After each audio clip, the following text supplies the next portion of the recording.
Hello, everybody. Welcome to the TriStar Gym channel. Please give me a thumbs up. Let me know that the volume is on, and let's get it on. An incredible victory for Sean Strickland.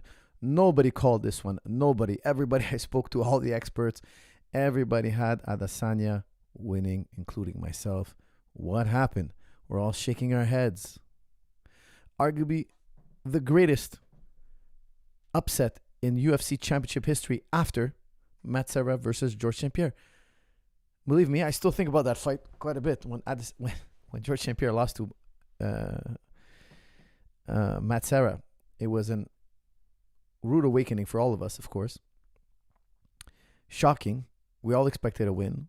We all had our heads spinning. And this fight is very similar to that. Very similar, just not as shocking. You know, for those of you who don't remember Matt Serra versus George St. Pierre, Matt Serra came out like a ball of fire, connected on George, knocked him out, TKO'd him, dropped him on the floor, picked him apart while George was dazed, and fought beautifully, finished beautifully. Matt Serra had a perfect performance and won and became world champion. Do you guys remember how Matt Serra got that title shot? They had an ultimate fighter. All the guys who got cut from UFC, all the guys who couldn't make it, they rounded them up, said, we'll give you guys one more chance. Come in here and win the ultimate fighter, then get a shot at the champ. Forget going through the top 15. You don't have to do that. Beat all these guys who got cut from UFC, and we'll give you the American dream, the underdog, the Rocky story. The guy who didn't go through the top 15, he didn't beat any top 5 guy, he gets a title shot. Why? He beat all these other guys who got cut.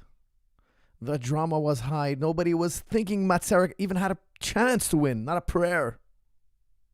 For those of you who don't remember, George had recently, at that time, dethroned Matt Hughes, the greatest welterweight champion ever in history at that point, without question. Matt Serra was coming off the Ultimate Fighter. Everybody underestimated him.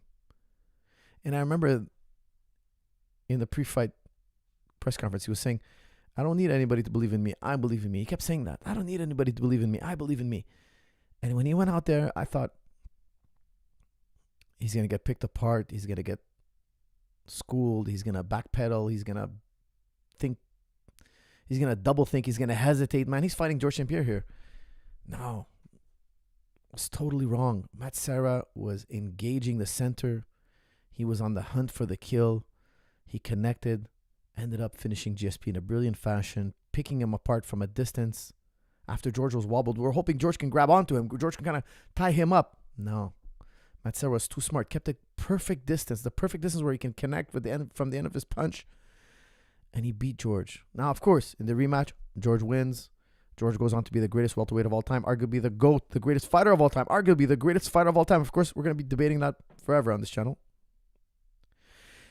And what's the second biggest upset in championship history in my mind right now is Sean Strickland versus Adesanya. Guys, not that Sean Strickland is not a great fighter. The man is a great fighter. He's a phenomenal fighter. However, Adesanya is a legendary final boss type character. The man has over 100 wins. The man not only was a brilliant glory competitor, brilliant kickboxer, but he came in and showed he can scramble, he can defend takedowns, he can scramble on the ground, he can reverse wrestlers. He showed he's a scrambling fool. His striking is incredible, but also trying to take him down was pulling teeth. Even Yoel Romero couldn't hold him down, barely can take him down. He showed so much skill and athleticism in grappling and wrestling. The guy was the perfect fighter. Okay, he had a drama with Pereira, another freak of nature. But I don't think any of us would describe Sean Strickland as a freak of nature. You know? He's a hardworking, talented, smart, intelligent fighter, but he put it on Adesanya. Adesanya is a freak athlete, and he's an incredible striker. And he put it on him in the striking. Not only that, he pressured Adesanya from the beginning of the fight to the end of the fight. Adesanya never got Sean Strickland backing up at all. Sean Strickland walked him down, outpointed him with a simple jab, a simple cross, and a simple front kick. That's it. Those were the three main tools of the entire night. He didn't need more. The first right hand that he truly connected at the end of round 1 set the tone for the entire fight. What a right hand. Adesanya throwing his famous left hook that he's put out so many fighters with. He gets intercepted with a short right. That's boxing, guys. Beautiful boxing by Strickland. Beautiful. Get on the inside. Straight lines beat loopy punches. And bang. He drops Adesanya down. Adesanya never recovered. He never changed strategy. Now, in my opinion, Strickland lost round 2. He won round 1, obviously. He lost round 2, in my opinion. Then he won all the 3 rounds coming after that. Adesanya, after round 3, he had to call an audible. He didn't. He went back to doing the exact same thing. And that was perfect for Strickland. He just stayed on him. Jab, jab, jab, jab, front kick, jab, jab, across here and there. And he just out-pressured him, outworked him. A beautiful display of forward pressure by Sean Strickland. Now, I think Adesanya should have adapted, totally adapted. Adesanya didn't throw enough head kicks. If he threw a head kick, he would eventually, in my opinion, would have connected. Because of Sean Strickland's style of defense, you have to throw the head kick. If you don't throw the head kick, i.e., Poirier versus Gaethje. Head kick, baby. Head kick. The guy doesn't want to back up. The guy wants to get in your face. You got to create an angle for a head kick. If you don't create an angle for a head kick, he's going to pressure you all night long. Now, there's other things he could have done, but the fact that he didn't throw the head kick, in my opinion, was a disaster, and that's what led to him having to backpedal. There was no reason for Sean to back up. Guys, those are my initial thoughts on the fight. It was the second greatest heavyweight upset, championship upset. Second greatest ever. Now I have a personal bias. I think I'll never live down the first Matt Serra fight. I think I'm going to have nightmares about that fight forever, but that's just me. What do you guys think? What was the greatest championship upset in UFC history? Let me know in the comments in the comment section. I really want to hear what you guys have to say. But this is up there, guys. This is really up there. You know why? Because I was in Sydney, guys. I was there for the fight. Guys, thank you to SW Sydney Wrestling Academy. Thank you for having me. I gave 3 seminars there. They were all fantastic. I want to give a shout out to all the groups that had me, all the teams that had me. Thank you very much. You guys, no super chats, please. Not yet. And I had a blast in Sydney. Guys, I had such a blast in Australia. I wish I could go to Australia regularly. It's just so far away. I love Australia. I love the Australian people. I had such a blast. I actually have family in Australia I didn't know about that I got to visit. I had an incredible trip in Sydney. Guys, I was at the fight, but I had to leave before the Strickland fight because after you finish fighting, they take you back to your hotel and whatnot. And, man, we got up so early. I got up at 4 a.m. for that day, for that event, because we fight really, really early in Sydney. And it's weird. You come out, it's daytime. It's, we finished. It was like 11 a.m. So I went to my hotel room, slept, woke up, saw that Strickland had won the world title. Guys, my mind is still blown. My mind is still blown. But my favorite part of the fight was how Adesanya and Strickland showed respect. I have to say, guys, I love how Adesanya took the loss. He went up to Sean, gave him a hug. I don't know what was being said, but he raised Sean Strickland's hand. He showed him deep respect. The man is a true champion. Adesanya is a true champion. I know he does a lot of cringy things, but he took that loss beautifully. And Sean Strickland, man, I listened to his post-press conference, how he's thanking his dad. He talked about, I didn't know this about him. He had a very abusive childhood. And he was basically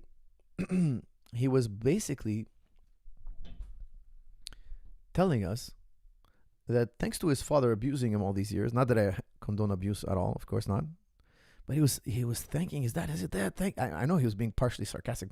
Thanks for that, all that abuse. Thanks for it pushing. That's what made me champion. Now, I'll tell you guys something. As sad as it is to say, sometimes there's truth to that. Like, I'm obsessed with martial arts because I was bullied as a kid. George St. Pierre, completely obsessed with martial arts. Completely obsessed because he was bullied as a kid. And I'll tell you something. He's told me about his, childhood growing up. He was bullied worse than I was. And I can tell you, we're two guys who are obsessed with training every day. Train. And look, we're 40 and we still get bullied. We still have people every so often bully us. I'm telling you, it just never ends. Now to us, it's funny now, of course. You know, we look back when we were kids, not that big of a deal. But it does show me, man. The guy got knocked out by Pereira. Then he went to train with Pereira. You know, it tells me how much that has to burn inside. You gotta fight, you gotta spar with a guy who cleaned your clock, who knocked you out. It's a tough pill to swallow. But he did what he had to do. He went, trained with his competitor. Now that he moved weight class, it's not really his competitor no more, so it makes sense that they train together. He went and trained with the best guy who can give him the best looks to fight Adesanya. And he got the job done, man. He became world champion. This is massive for Sean Strickland. Massive. I am extremely happy for him. A Cinderella story. I can't wait to see how it plays out. Do they have the rematch? Does Adesanya rally? Is there a part 3? I can't wait to see, guys. This is a fight. If there's a rematch, I will definitely tune in. The middleweight division just got ultra exciting. Okay, guys, with that said, I'm taking comments and questions on this fight only, guys. Only on this fight.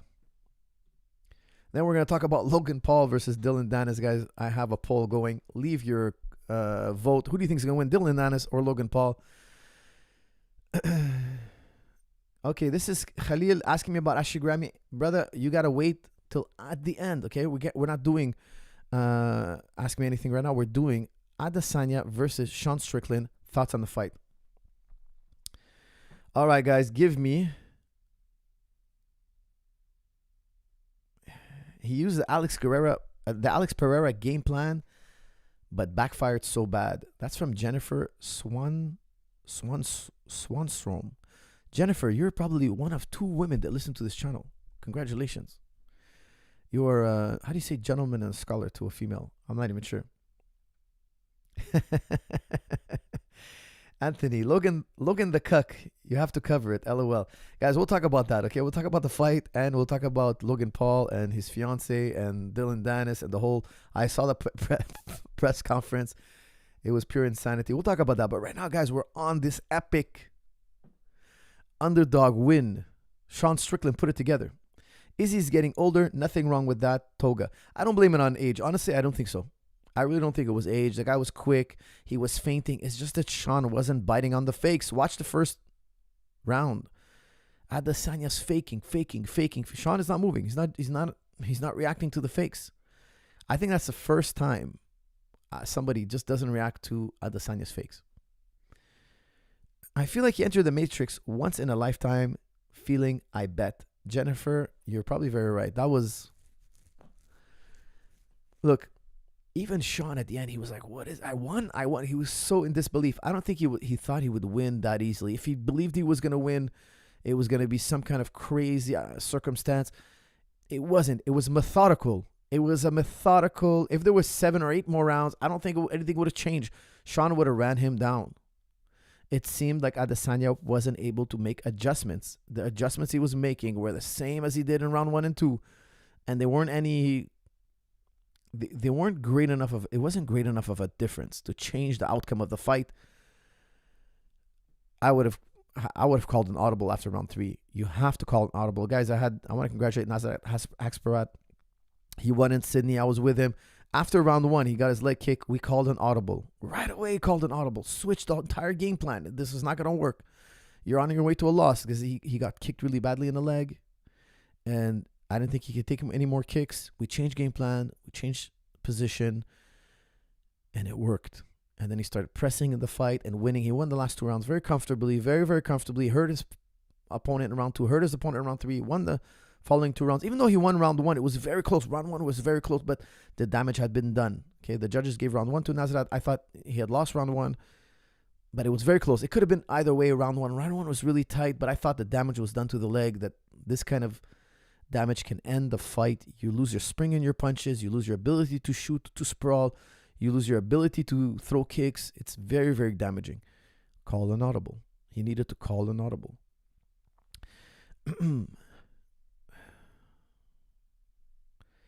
Sosa, thank you, brother. Thank you. Sean, good to though. I don't know exactly what that means. He didn't overextend on Izzy. Couldn't counter. That's from Toga. You're saying Izzy couldn't counter. True. Sean's punching was pristine, crisp, clean, beautiful, methodical. perfect. However, Izzy wasn't throwing the right shots. Izzy's shot selection he was repeating the same shot selection. It didn't go well. Guys, check out jujiclub.com, promo code 50, summer 50 off. Summer 50 off, and get 50% off anything on Juji Club. What else we got here? Sean's cardio is crazy. That's from Swish. Absolutely. Absolutely crazy. But Adesanya also, for him, fatigue was not a factor. I don't think fatigue was a factor at all for either man. But I'm impressed with Sean's conditioning. Definitely. Sean admitted Izzy never showed up. That's from Charles Biddle. He couldn't get anything going. It's not that he didn't show up. I just think he couldn't get anything going.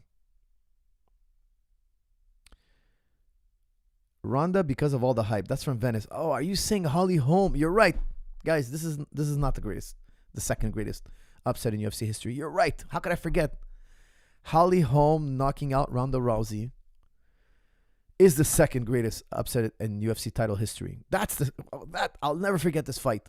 I'll never forget this fight. I thought it was a wash. I thought Ronda was gonna get her down and it was gonna be bye-bye. I watched the fight. I was almost even not gonna watch the fight. I don't remember where I was. I had like a family dinner. It was in Australia, of course. So I was like, should I watch it?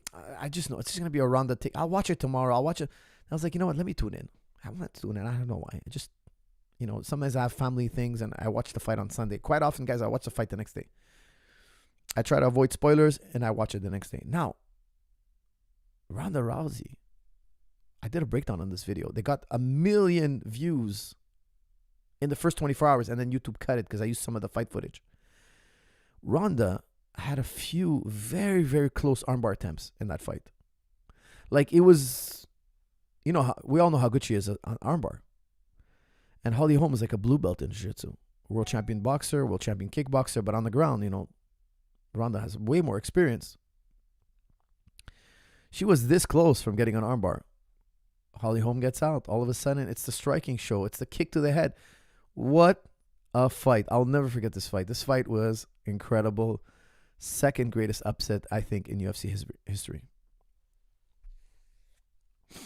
TJ Dillashaw versus Barao. That's from Fox's Fitness. That's one of the great performances, but I wouldn't call it an upset. That was after USADA. We saw that Barao, doesn't look the same, and TJ Dillashaw looks even better than ever. I'm not gonna talk more than that.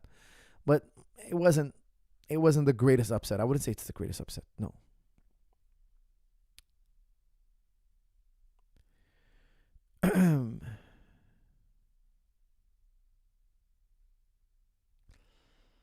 Come to Melbourne, Jake. Definitely one day I will definitely come visit you all in Melbourne. It's just one crazy long trip. Okay, guys, I think I'm not getting a lot of comments and questions on this fight. Why didn't Izzy throw any flying knees? That's from Pompey. I agree. He should have thrown some knees. He should have thrown some elbows. He was trying to box too much. He wasn't throwing enough kicks. It was too much boxing from Adesanya. I think he should have went more Muay Thai. Okay, guys, I think we're pretty comfortable with this fight. I think we had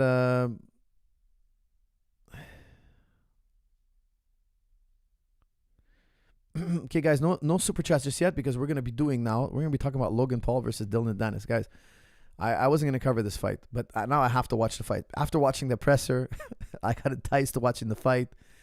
Why would I want to watch a pro wrestler versus a grappler in a boxing match? Well, let's just say Dylan Danis has hit record numbers on Twitter. Absolutely record numbers. You've all heard about it.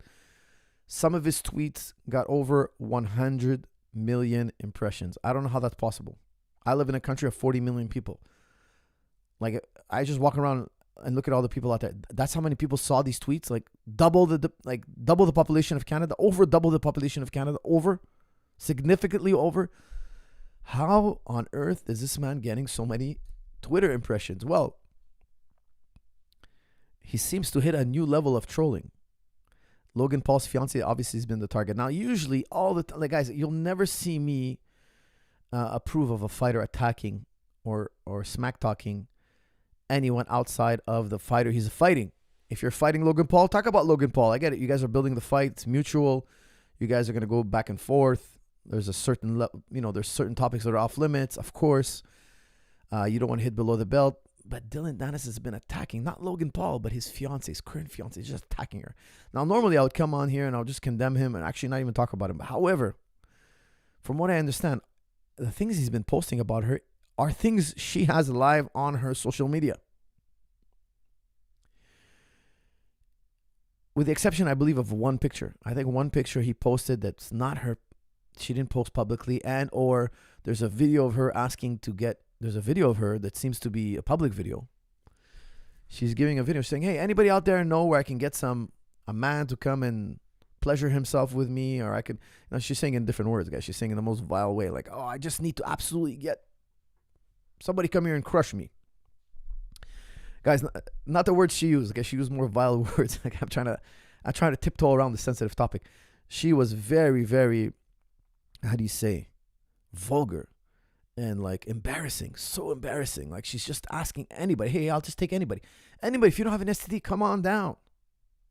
Mind-blowing. Now, Logan Paul is engaged to this woman, and Dylan Danis is just hammering him on the press conference. Hammering him. Guys, Dylan Danis has already won this fight. I don't care what happens. I don't care if he gets sued. I don't care if he gets knocked out. He has destroyed Logan Paul, man. He has destroyed. There's no way. There's no. Guys, tell me in the audience. Tell me in the chat. Who won the psychological warfare? Like, can a Logan Paul recover from this? I don't think he marries his girl. I hope he doesn't. Honestly. I don't want to be judgmental or anything like that, but I'll tell you something. I hope he doesn't. The amount of men she's been with is out of control. Like, I get it. Everybody has a past, but this is out of control. Like, there's a picture of her sitting down with her head tilted back and some guy pouring a drink in her mouth. But he's holding it like if it was his, And I'm sure it was a photo shoot or whatnot. Ask how much would you have to pay me to take a picture like that? There's no amount of money.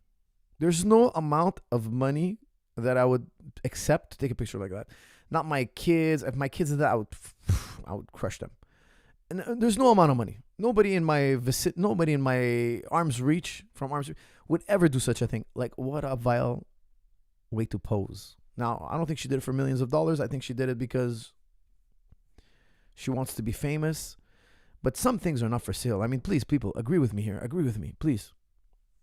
Some things are not for sale. I think Logan Paul is learning the hard way that some things are not for sale. Let me tell you what he said during the press conference that I thought was absolutely ridiculous and stupid. He said to Dylan Danis, hey, Dylan, my fiance's condo is worth more than you'll ever... Something about his fiance's condo being really, really expensive.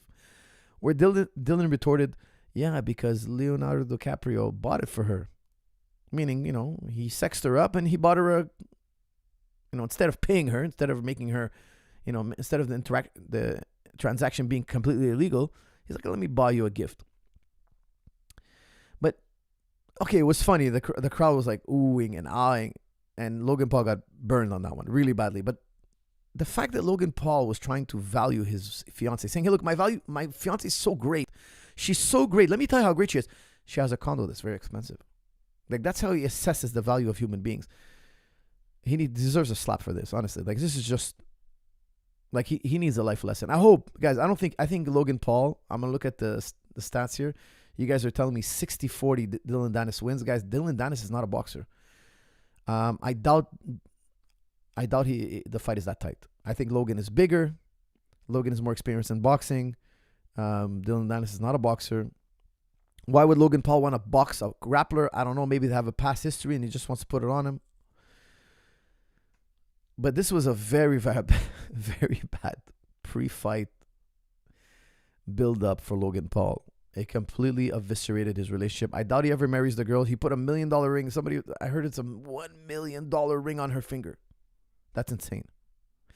The girl has a history of breaking up. Guys, when you meet a woman who's had so many partners as a girl like Nina, she's really good at breaking up. She's a black belt grandmaster in breaking up. She meets a guy, she spends her time with him, and she knows she'll break up with him eventually, and she'll move on to the next guy, and she'll move on to the next guy. Look, guys, eventually her looks will start wearing off, and she's going to want to bag a guy.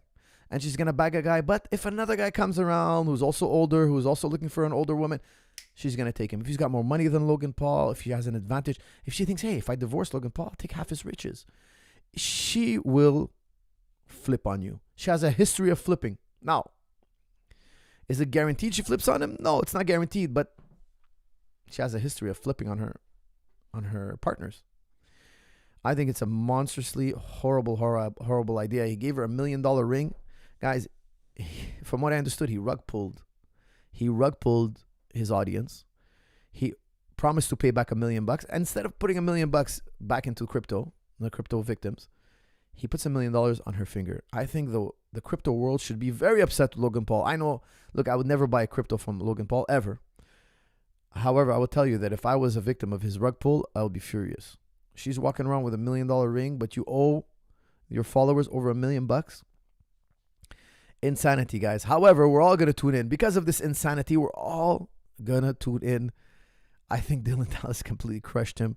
I heard he's getting sued now. From what I understand, the content he posted was public. If it wasn't public, if he hacked her account, he's the biggest lowlife. However, I don't think he was. Those pictures seem very public. I saw videos of her talking like she's saying, I don't do marriage. I only do bank accounts. No, I won't get married. I'm only going to do bank accounts.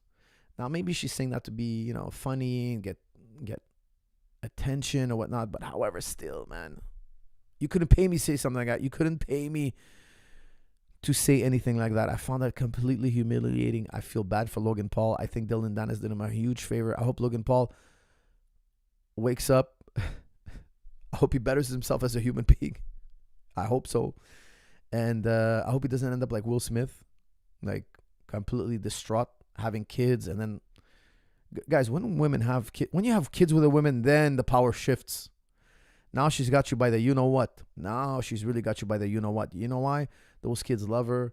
You love those kids. And she has a grip on their mind. And she now has leverage over you. Those of you who've been married and have kids, you know exactly what I'm talking about. Okay, guys, I have a few super chats. I'm going to run through them, but it's only on the Logan Paul and Dylan Danis.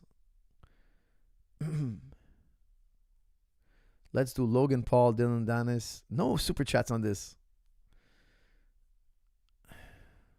All right, guys, I think I'm going to move on. Nobody's excited about Dylan Danis and Logan Paul. If Dylan wins, the fight is on and cracking with the JJ memes. Corey, I don't even know what that means. Guys, if Dylan Danis wins, it's going to be the apocalypse for Logan Paul's career. The apocalypse. From what I understand, they're going to do a rematch in MMA. If Dylan Danis fights him in boxing, I think he's going to get knocked out. But I hope it's a fair fight. Look, I would like to see. I'm not a big Logan Paul fan. Okay, I like Jake Paul better, much, much better. The more I watch him fight, the more I see him, I think I like him better and better. I think he could really fight. I think he's got the guts. Logan's fighting a grappler in boxing. I don't know what that's about. It's not really, really impressive. He got down on one knee, gave $1 million ring to a girl who, how do you say, she's our wife. She's I don't know who the hell raised this man. I don't know who the hell raised Logan Paul. But listen, guys, I don't want to publicly shame her, but I mean, she did it to herself. She posts all sorts of pictures of herself doing all sorts of nasty things, asking people. I'm not going to get into it. You guys saw it online. The woman has over 100 million impressions. That's insane. That's just one tweet. It's insane. Western women are largely haram, not halal. That's from Path Forward Creatives. Guys, I blame the men. The men in the West, they don't stand up for themselves. They don't draw a line in the sand. Guys, you shouldn't praise women who get sexy on the internet. You shouldn't praise them. I don't follow any of these girls. I think you guys should try to praise or promote conservative women. When you see a conservative woman, say, oh, well, look what this is the proper kind of woman. This is good. This is proper. I don't know how you would praise her, but be positive towards women who cover up. You guys are too much on the internet. You guys are too much on the internet praising and following and messaging girls who are dressed half naked. That's the real issue. So what happens is girls show more skin. Why? Because, hey, if I show more skin, I get more attention. I have more options.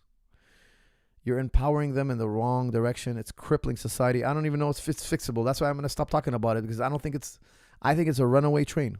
I think it's just a nosedive. There's just no way to stop this train.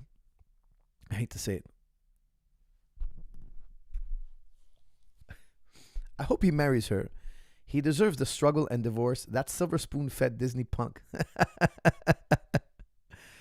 Pompeii. Logan can't win. That's from time to musk up. I don't know. I think he's gonna crush. I think he's bigger, stronger. He's on the guys.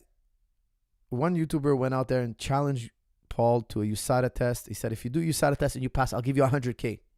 He's not doing the USADA test. Guys, they're on juice. Come on. Let's get real here. The guy's doing WWE. He's on juice. Dylan is natural. I'm pretty sure, 99% sure. Logan Paul is bigger, heavier weight, plus he's on juice. It's going to be an uphill battle for Dylan. Dylan's not a natural puncher. He's not a boxer. If they fight MMA, Dylan has a good chance. If they fight boxing, I don't see it. I hope I'm wrong. Why are you even talking about this? This is internet drama bullshit. That's from Wood. Wood, I agree. However, I can't believe the man got 100 million views. One post got over 100 million views. I looked at it like a week ago when it first came out. I couldn't believe it. I think the first day got over 100 million views. That's astronomical. I can't think of any tweet that ever got 100 million impressions. I can't even think of another tweet. That's why it's all over social media. What fights? Like, I look up what's upcoming fights. Guys, this is on top of the list. Every YouTube, if you put a fight, if you type in YouTube, if you type in the word fight, press conference, boom, Dylan Danis and Logan Paul pop up. It's insane. He's definitely marrying that girl. That's from Rid. Guys, I highly doubt it. I highly doubt it. He's got too many demons in his head now. He probably didn't know. He probably didn't do a thorough search over her. I don't know, man. Try to put yourself in his shoes for a second. Try to put yourself in his shoes. I don't know. Maybe it's just me. Not my cup of tea. No, honestly, just not my cup of tea. Okay, guys. Now I'm opening it up to ask me anything. Absolutely anything. I have a bunch of super chats. Let's look it over. This is from Adam Rogers. Please talk about Aljo O'Malley to Coach. Guys, Aljo and versus O'Malley, he overpunched. He got countered by a bigger, taller guy. That when you fight a tall guy like O'Malley, it's hard to close the distance. Aljamain was not patient. He was reckless. He wanted to put on an exciting fight. He said it looked like it because he kind of went in swinging. It reminded me of McGregor versus Aldo. He fought with his heart, not his brain, and he got caught. He's a brilliant fighter. Aljamain is a brilliant fighter. However, that night, he rushed things. He threw a wild punch, and he got countered by a sniper. Congratulations, Sean O'Malley. Coach, you said that for someone to be a world champion, there has to be something physically special about that person. What is that trait in Strickland? That's from Abdul Wahid. I'll tell you, he's very robust. He could take a shot. He's very robust. He's got great cardio. I think that's also part training, part genetic. You know, cardio is also genetic. VO2 max is also genetic. I would say he's very robust. He could take a shot, and also he is very gifted cardiovascularly. I will tell you that he's not the fastest fighter. He's not the hardest hitter. He's not the tallest. He's not the longest reach. However, his cardio is very special. Coach, how would Strickland versus Khamzat go? That's from Can't Get Right. I think early on Khamzat would do well. He would take down Strickland. Strickland would scramble up to his feet. I just think eventually Strickland would put the hands on him. And I think Khamzat needs a few more fights before he fights Strickland. I think it's a little early to fight Strickland for Khamzat. After seeing the Gilbert Burns fight, you know, how when it got deep, you know, Khamzat was fighting hard. He wasn't making adjustments. He was just fighting really, really hard. He was forcing things. And he can force things because he's so physically gifted. However, I think if he matures as a fighter, he has a better chance at fighting Strickland than if he goes after him right now. If he goes after him right now and he doesn't get a first round finish, things can turn around and become very difficult for him in the later rounds. Can a striker be an elite striker just because he has knockout power, or does he always have to have Or does he always have to set things up to be considered elite? That's from Somali. Look, you can be effective as a striker. Doesn't mean your skill is elite. Okay, now if you look at a guy like Mike Tyson, he had incredible atomic knockout power, but he also had incredible skill. He put the two together, made him a legend. Some guys had incredible power. They only go so far because they never took the time to develop their skill, because they only relied on that power. They're like, hey, I knocked out the first 25 guys. The 26 will be the same. And then by the time you get to that fight, the 26th fight, you're fighting another guy who's really smart, who's really skilled, who also has gifts. Now all of a sudden, the power's not enough. Okay, so in my opinion, you could see that a lot in boxing. You could see a lot in MMA. Some guys had a lot of KO power, and later on they met a guy they couldn't KO, and you saw they didn't have they didn't have more layers to their game. Plan A, you cannot always rely on plan A. Sometimes you need a plan B, a plan C, a plan D. And if you have more layers, the more chances you have to win. What is the counter game plan skill set for Khabib? That's from Little Trailblazer X. Look, if you want to beat Khabib, you got to keep him standing. I think you got to counter punch Khabib, and you got to keep it standing. How do you keep it standing? Well, don't let him touch your legs. You know, like I would try to sprawl and for a headlock and I would even disconnect from the front headlock. I wouldn't want him on my legs because he's such a brilliant chain wrestler, and he'll slow anybody down. He dives in the legs from afar because all he has to do is lock his hands around your legs. He doesn't care what position he lands in, because he can pretty much overpower anybody in the 155 division. And even if he doesn't overpower you, he has the most incredible conditioning. So he'll just chain wrestle you. He just needs to lock his hands around you somehow, some way. And then that just starts the storm. It starts a storm that most people cannot handle. And eventually, once you start breaking, he'll get you on the floor. So I would tell you, you have to not let him lock his hands around your legs in any way, shape, or form.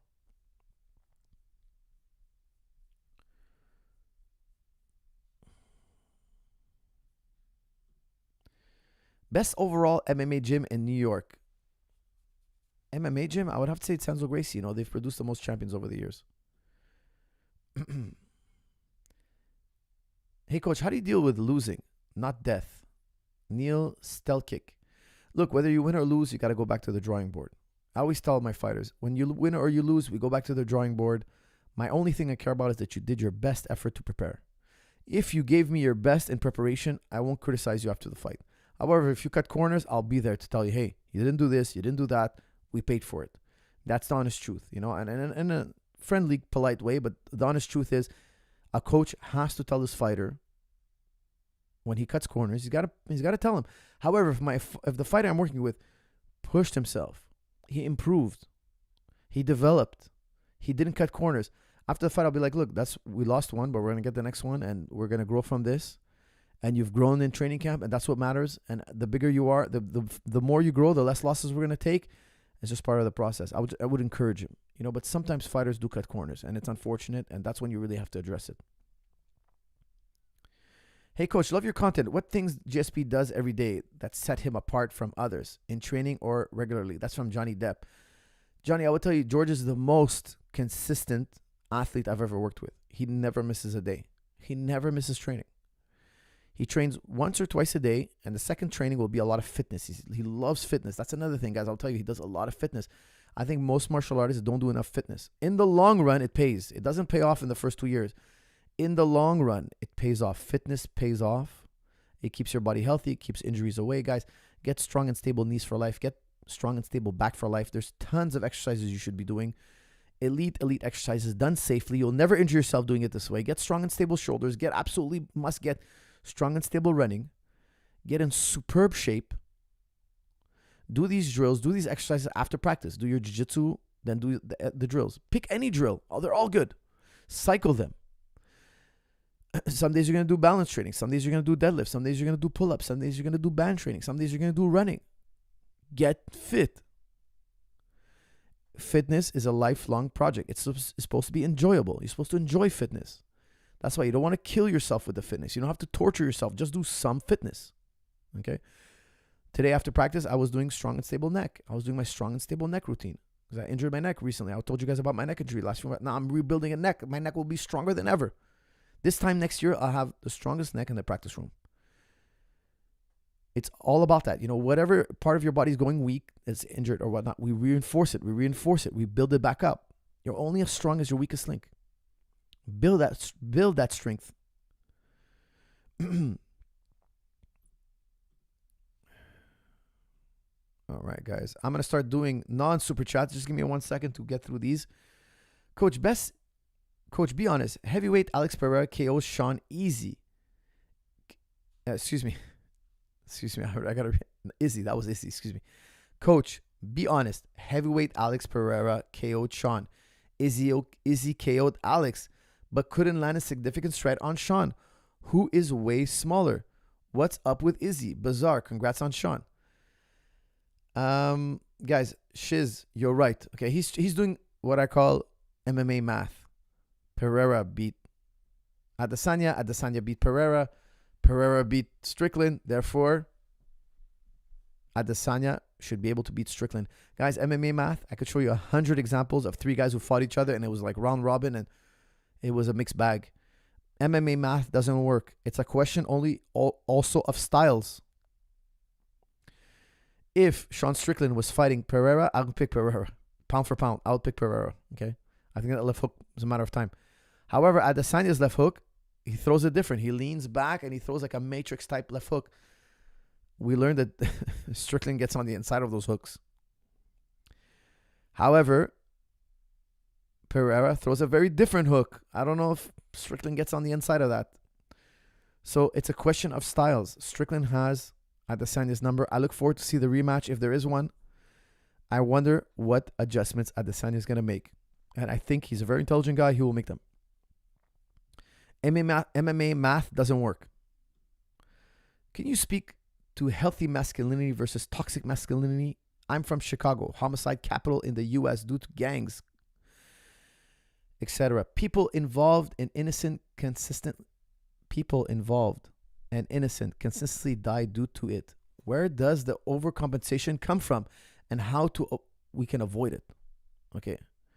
Samuel Crisanto asks a very deep question. How do we stop this violence?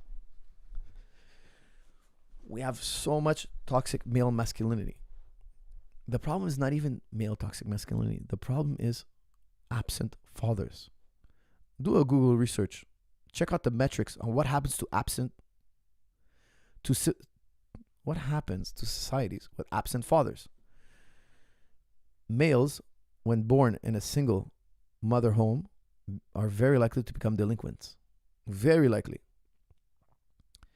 More likely to become alcoholic, drug abuse, crime, jail. Every negative metric, even including lower IQ. Societies with a single parent household have lower IQ. Why? They say because you're exposed to less words.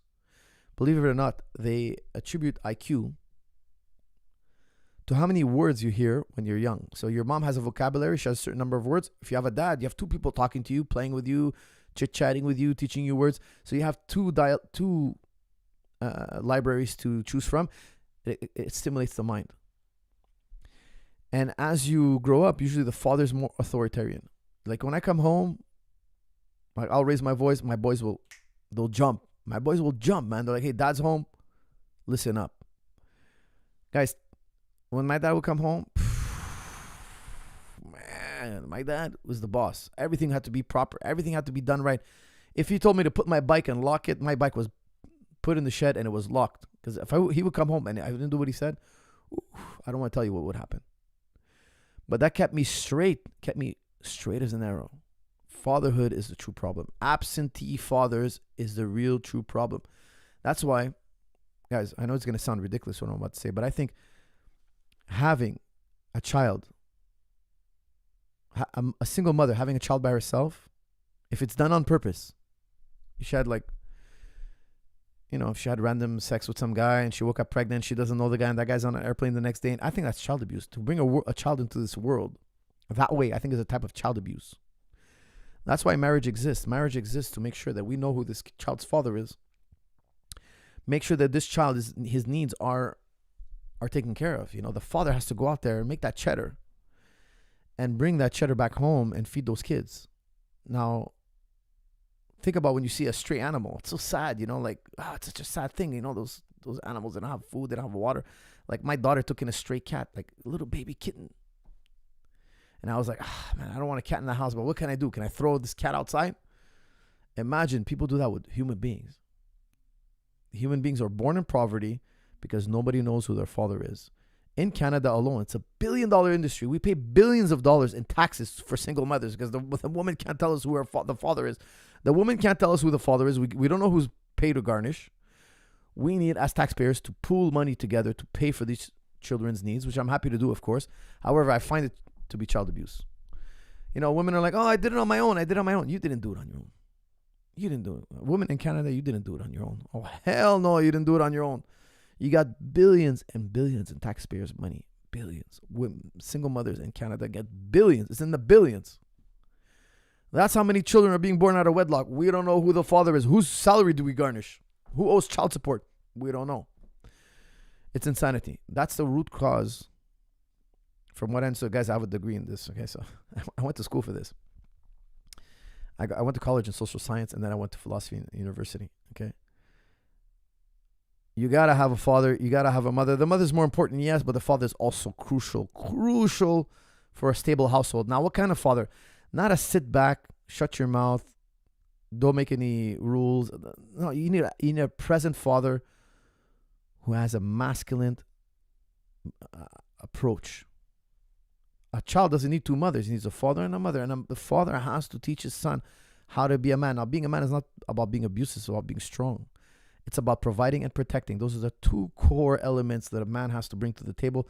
You have to teach your kids to defend themselves, defend their loved ones, be mentally strong, and to provide. You know, me and my kids, when we talk, we joke around a lot. But when we talk about money, business, how to pay the bills, we don't make jokes. I tell them, don't make jokes now. Now we're talking serious. If I'm telling you, I teach my kids how to make money in the future. How are you going to make money? How are you going to pay for your home? How are you going to pay for how are you going to take care of your family? I get them thinking at a young age.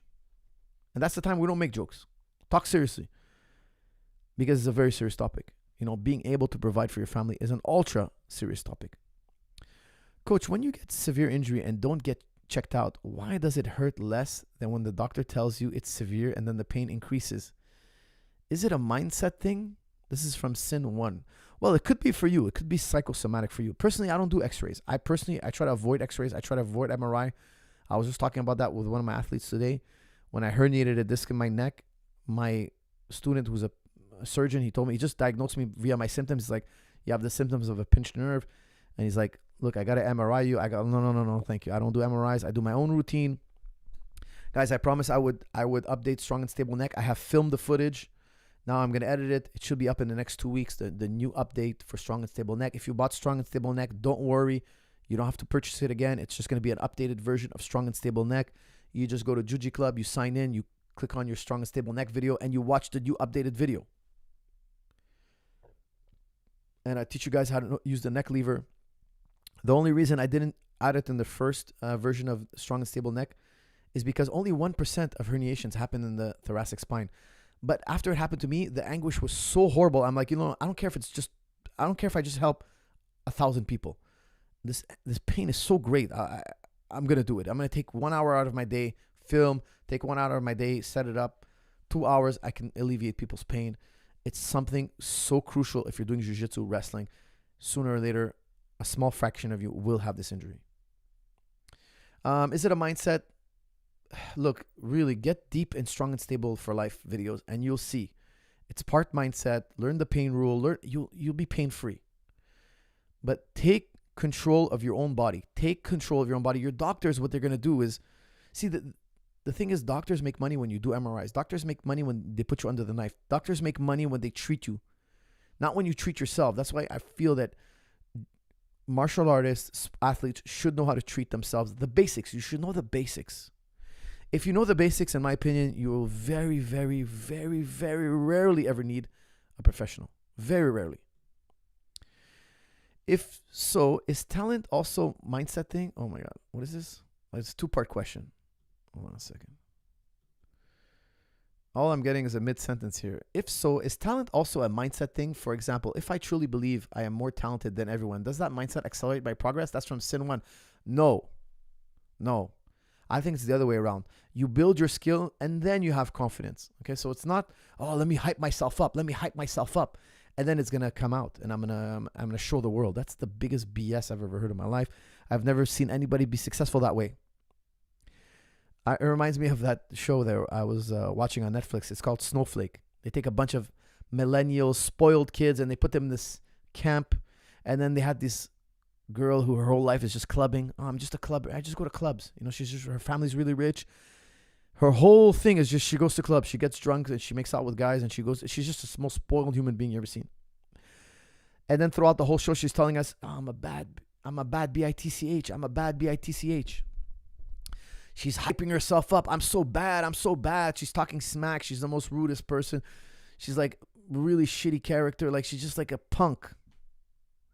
And then they're like trying to build their confidence up. So they had like this flimsy little cardboard board, and like, okay, we're gonna make the camp goers, because don't forget they're stranded now. Their parents put them on a bus. They thought they were going on vacation. Then they stick them in a camp. And it's like, no.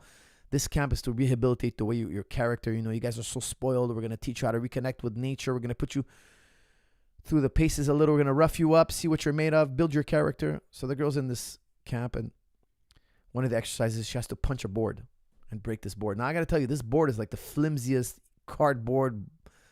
Like anybody could break this. Any loser can break this. You don't have to train a day in your life. If you never train a day in your life, and you have osteoporosis, and you have severe arthritis in your fist, you could break this board. It's a setup. They're setting them up for some confidence. Everybody's breaking the board. Pow, pow, pow. Like the most unathletic, the most untrained, the softest, most mediocre athletes breaking the board. Pow, pow. Then it's Miss I'm a bad bitch. She steps up. I'm a bad bitch. She hits the board. She hurts her hand. No, she's never felt pain in her life. She's born on a silk pillow. So they're like, oh, no, you got to hit it right in the middle. They're going to hold it in a way. Like you can see the guy holding is trying to fold it in half. He's trying to help her break it. She hits it again. She hurts her hand. Fail. Then she tries it again. It's too late. She quits. What happened to I'm a bad bitch? I'm a bad bitch. I'm a bad. She's hyping herself up. Guys, she can't break a tiny little flimsy little cracker of a board. And then they put her through another exercise where she has to climb a tree, but they have her tied up to a pulley. They're pulling her up basically. She's climbing up the tree, but they're using a pulley to pull her up. Like, I mean, what kind of challenge is this? Like, you can't. It's impossible to fail. Like the guy's literally pulling you up. They had to lower the bar so low because she's so mediocre. And that's due to her inflated ego, in my opinion. If you're asking me my opinion, she thinks she's so good, she doesn't have to work on herself. I'm so good. Why would she work on herself? She doesn't see any flaws. She only sees perfection. And then when she went out in the real world told her, look, you're soft, you're weak, you're uneducated, you're a loser. Now, I don't want to be harsh here, but I hope that stirred something inside her to make herself a better person. I think she had to be humbled because she was an arrogant human being. Like, seriously, like over the top arrogant. And I hope that experience humbled her a little bit, and she'll do a little soul searching, and maybe she'll become a better person. I really believe that she'll become a better person. I think years from now, she'll be looking back at that. She's like, I was a young kid, didn't have my head on straight, and now I'm better for it. I think that will be generally most people's experience. Okay, guys, I'm going to do a few non-super chats.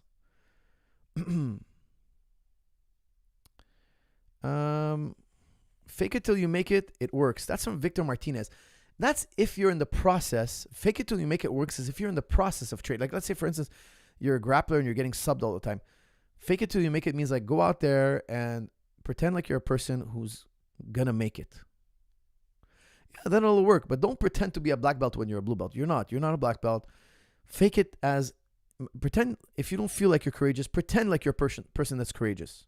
That's the fake it till you make. That's when it really works. Pretend like you're a person that has the guts to do it.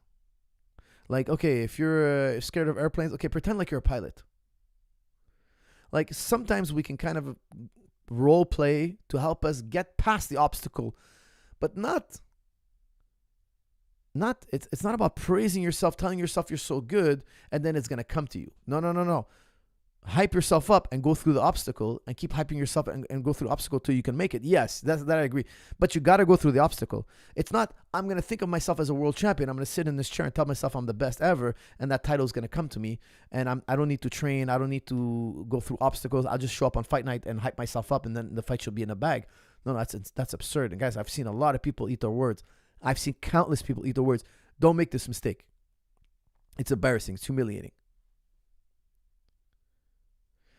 Coach, thoughts on Izzy not facing the music post-fight? That's from Arjun. Well, after the fight, immediately after the fight, I don't know what he said after the post-press conference or whatnot, or on Twitter or on the internet, but after the fight, immediately after, I thought he was a gentleman. He hugged Sean. I don't know exactly what he was saying, but he seemed to be showing Sean a lot of respect. He raised Sean's hand. I thought he took a bow like a true gentleman, like a true ex-champion, and I hope he comes back and fights for the title again. I thought he was very, very classy in the octagon. What he did after, I have no idea, so I can't comment on that. What else? Any loser can break this. LOL. Probably Taekwondo boards. That's from Alex Chu. Alex Chu, I think it was worse than that. It was a cracker. It was just a giant cracker. After your back kick, create distance to engage.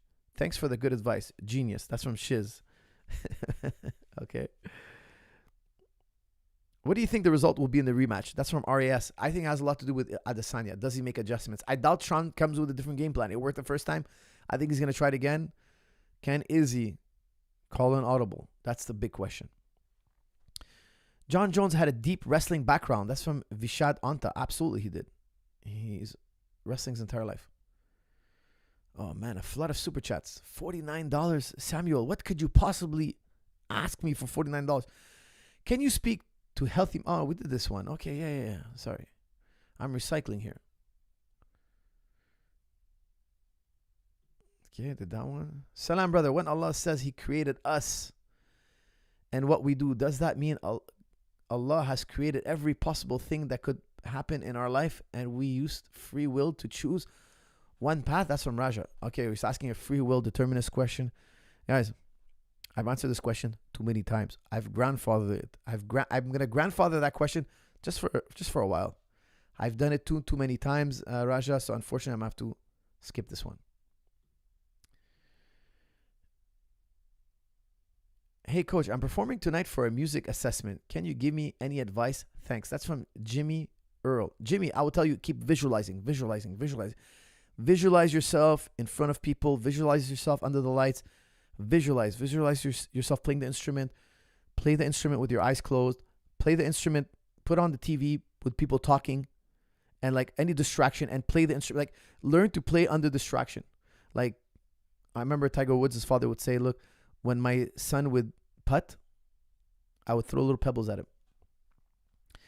Distract yourself and show me you could play guitar or whatever instrument. Do it under difficult circumstances. Get comfortable mastering your skill in weird, odd environments that you're not used to, because that's really the difference. If you're good in practice and then you go out in front of people and the lights are on and you can hear background noise and somebody's talking during your performance, there's a distraction. Your mind might focus on that because you're so used to being bubbled in a nice studio when you play your instrument or whatever it is you do, whatever. I don't know if you're singing. Get distractions. Practice to play under distraction. Master your skill under stress. This is very important. If you want to shine on fight night, on performance night, that's what you got to do. This is from Alex Heaton. Hi, Frost. I'm studying philosophy at uni, and I wanted to contact you to provide a counter response to your argument that perfection is innate. Where can I contact you other than your normal email to ask this question? That's from Alex Heaton. Alex, fire away, man. Let's do it right now, right here. Go ahead, Alex. I'm giving you carte blanche. Hold on a second. Where's Alex Heaton? I'm going to favorite your super chat, and I'm going to make you add you as moderator. Can view and remove chats. Can manage block words. Okay, I'm going to put you as standard moderator.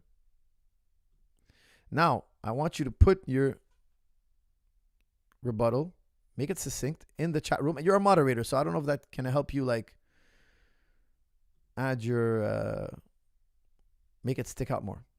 Thoughts on Kant's critique of pure reason. That's from Joe. I think it was a masterpiece. Absolute masterpiece. Absolutely brilliant, guys. I don't think 99% of the world will never read this book. 99% of the world will never understand this book. It's a true masterpiece. Something to be studied for years. You can't just learn it. You can't sit down and read Kant and be like, oh, I understood it. Really nice, interesting stuff. No, you have to meditate on it. You have to think about it. You have to read commentary on Kant. You have to study it for years. You have to think about it. You have to go through thought experiment. It's very complex thinking. Very complex. It needs to be thought about for years on years. I still think about it every day. I think about it every single day. If you grew up fatherless and you had a warped sense of strength, how do you learn masculinity when society either puts it down or promotes the warped image? Thank you. This will help a project, coach. Samuel, I would tell you, find a role model that you look up to, that you think is correct, the correct balance of masculinity. Because I think you're right. There is men who are too toxic, and I think there is men who are too effeminate. And I think there's a right balance of being masculine. I'm always praising the Ukrainians, because look, the Ukrainians, I train with a lot of Ukrainians. They're tough, man. They're boxers, they're wrestlers, they're judokas, they're MMA fighters. They're tough. When they got invaded, they put their women to the side and they fought. They fought to the bitter end. They never backed down. Regardless of your political views, I'm not chiming in on that. I'm not going to chime in on that. Okay, I understand that the UN or whatnot. I understand it's complicated. Beyond me, I don't know the whole story. Okay, because I know a lot of people. Last time I commented this, they were like, "Hey, there's two sides to the story." I get it. I'm not a political expert, especially not in this domain. All I'm saying is, look what kind of men they are. They're gonna pass down. They're gonna have a progeny. When you get, guys, I can't believe I learned this name. I learned this name in Sydney, guys. I never knew this name. Adam 22. That's how much time I had on my hands, hanging out with a bunch of guys. Okay, in Sydney. I love Sydney, guys. I love Australia. I learned about this man, guys. What are we doing here? Like, there's two ends of the spectrum. There's Adam 22 on one end, and there's Top G, let's call him Andrew Tate. Okay, maybe you find somewhere in the middle. Find somebody who's in the middle, and model yourself after this person. That's the truth.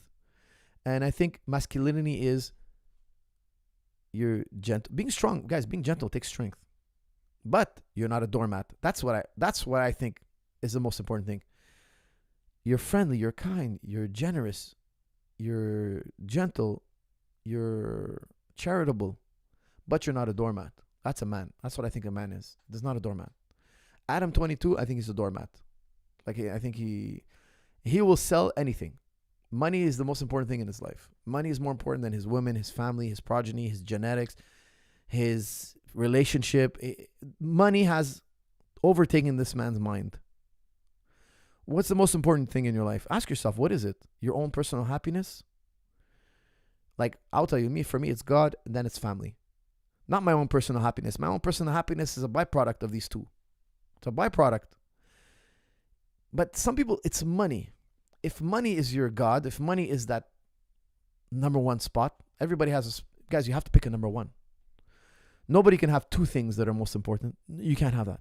One of them is going to take over the other.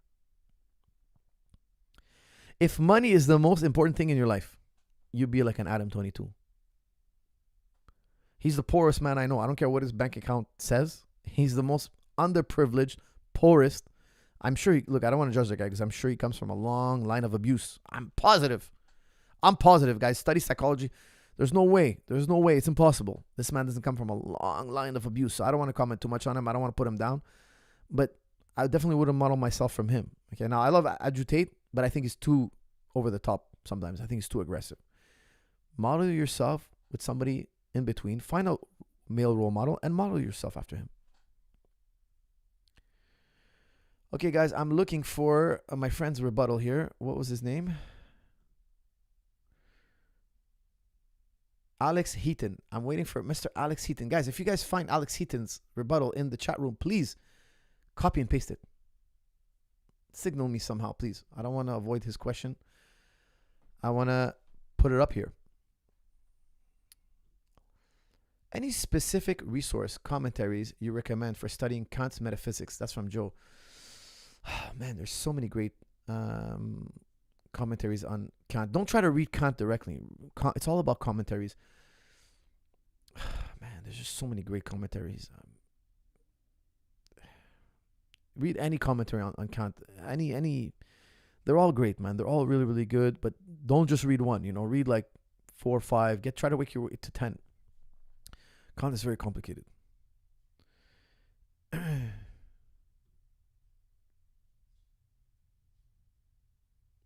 Hey coach, Hey coach, the double kick is really helping with my explosivity. Thanks for everything. That's from Spark. Guys, I recommend the double kick on the bag. It'll make your kicks much, much stronger. Guys, try the triple kick. One kicking workout that I love to do, as I'll give you this one's a gem. You throw a power kick with the right leg, then you pause, you throw a power kick with the left leg. Then you do a double, so right, then left. Then you do 3 kicks with the right leg. Right. Then take a small pause. Left. I work my way up to 5. So I do 4 kicks. Pop. Then pop. Then I do 5. 1, 2, 3, 4, 5 kicks. 1, 2, 3, 4, 5 kicks. Then I start the ladder all over again. 1 kick, full power, bang.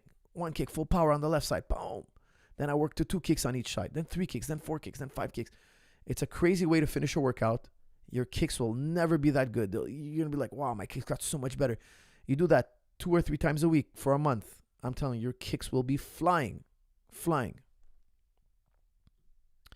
Salam, coach. How do you teach your kids good work ethic? That's from Worlds of Poverty.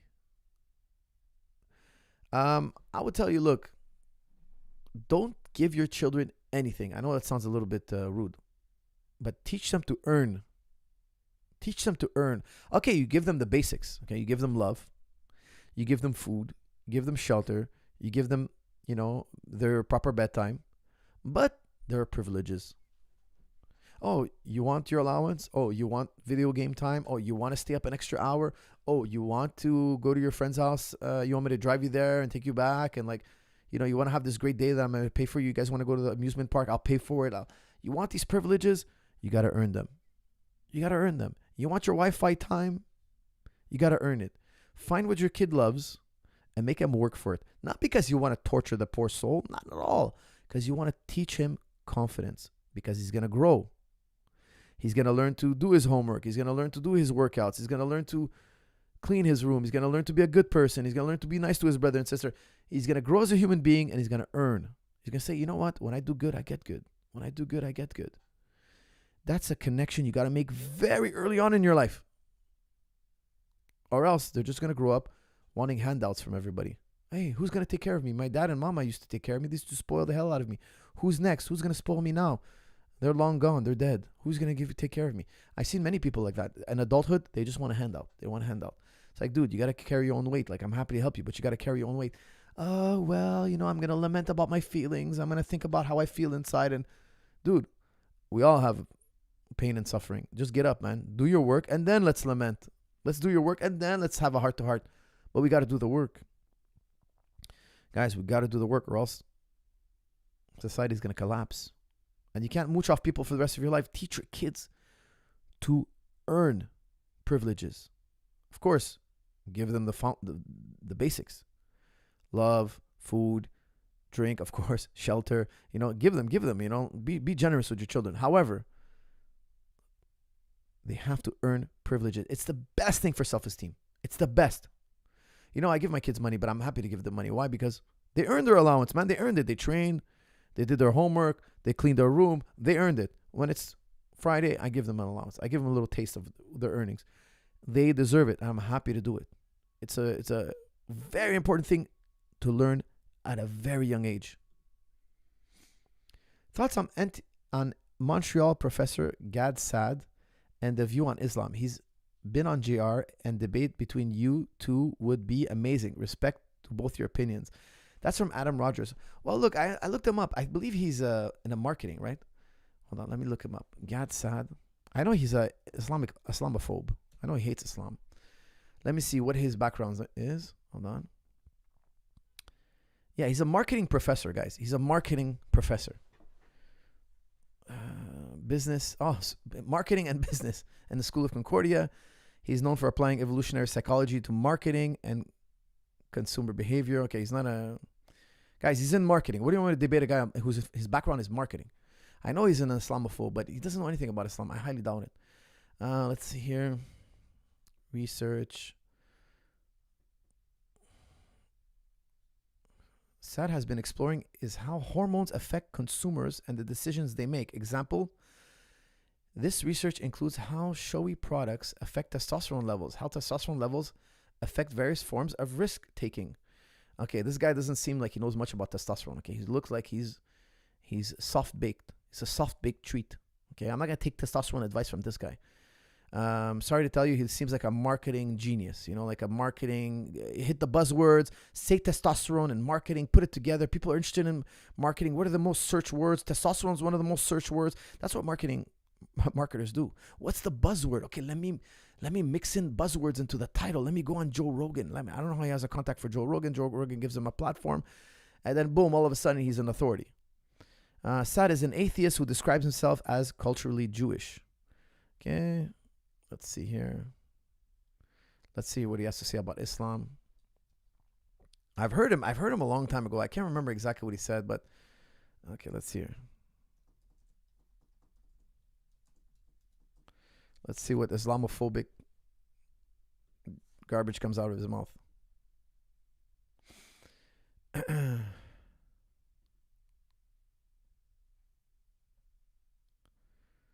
What the hell? Gad Saad, the pedophile? Like, I'm not gonna click on that video. I'm gonna get in trouble here.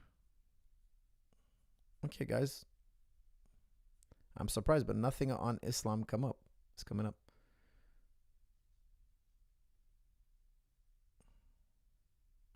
Okay, I'm just gonna click on this video because I don't see anything about Islam, but it says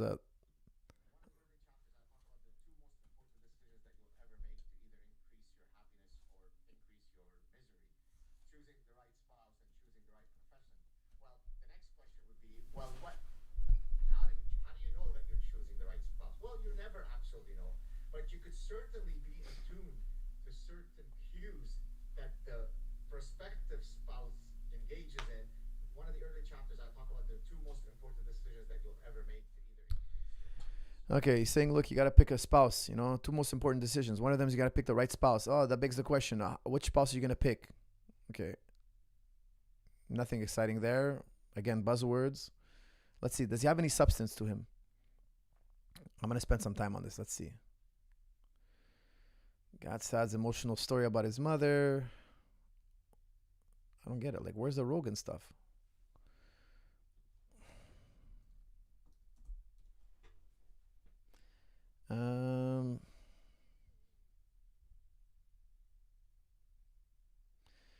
Joe Rogan and Jordan Peterson and Joe Rogan critique Sam Harris. Okay, it doesn't seem like he has any comments on Islam here.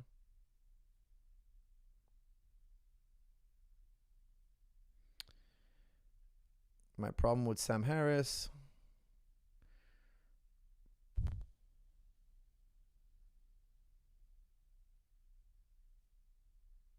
Scariest movie of all time. Gender dysmorphia.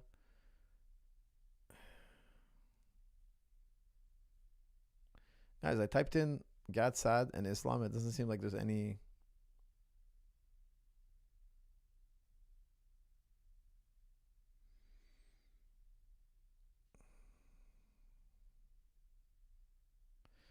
Gad Saad talking about Justin Trudeau.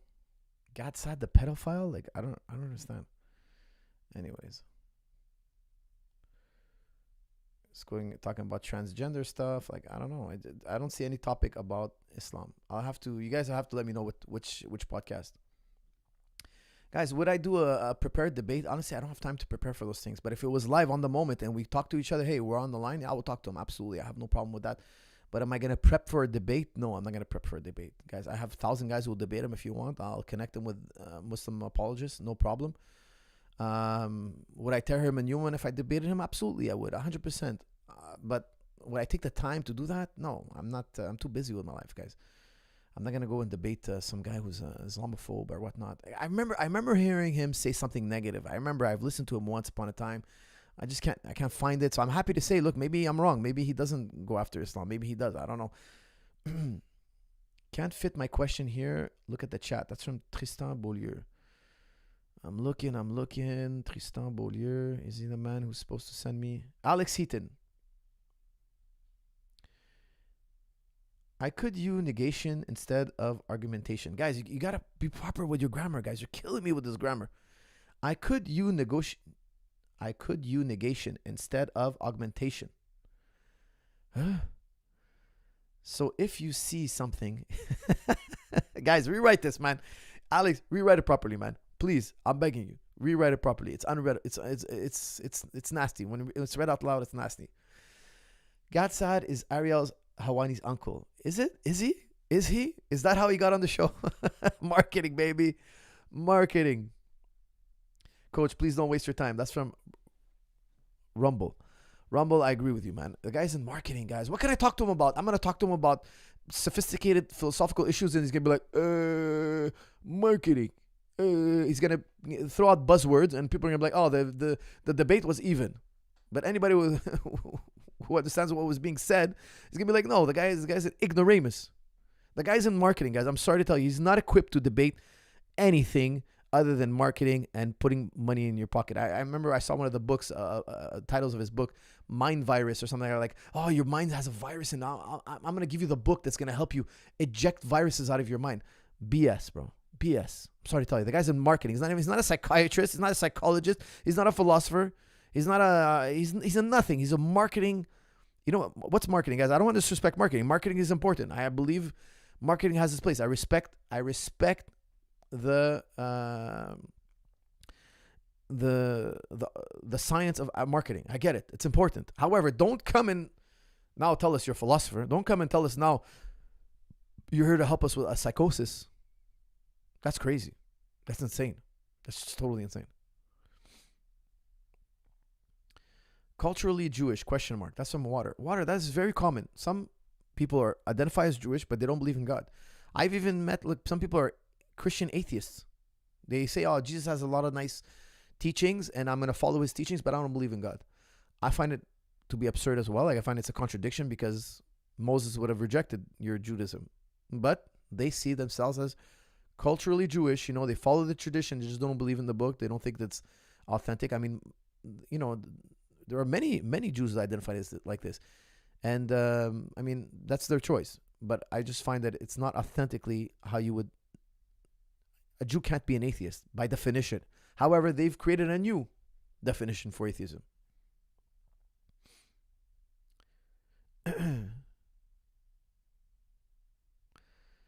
How to stop being afraid of confrontation? That's from Water. Water, confront your fears. You want to live? You want to live, man? Confront what scares you. If something scares you, feel it. Oh, I feel scared. What is it that scares me? Let's go get a taste. Take a dose. Guys, you know, I've talked to you about this many times. I'm petrified of flying. I've been on hundreds of flights. Guys, I fly all the time. It's insane how much I fly. I still get scared. But I refuse. And I'm much better, guys. I used to be petrified. I used to have when I land, I have to shower. Go shower, change shirt. Like, I sweat so much. Every second was torture. I'm not going to go too much into it now, but guys, I still fly on a regular basis. And yeah, my fear has way subsided. Like, I have 1% of the fear I used to have. However, I still get scared of flying. I'm still not 100% confident in flying. But it took me a lot of times to face my fears. I had to face my fear over and over again. Dull the pain. The body will adapt. Face what scares you. You will grow as a person. This is some really, really good advice. I really want you to follow this. Do what scares you. If something scares you, that's what we're doing today. And we're going to do it over and over again till it doesn't scare us so much and we can deal with it. The fear might never fully go away, but it will definitely subside. Face what fears you. Expose yourself to what fears you. Don't put yourself in any danger, ever, of course. That goes without saying. But face your fears. You know?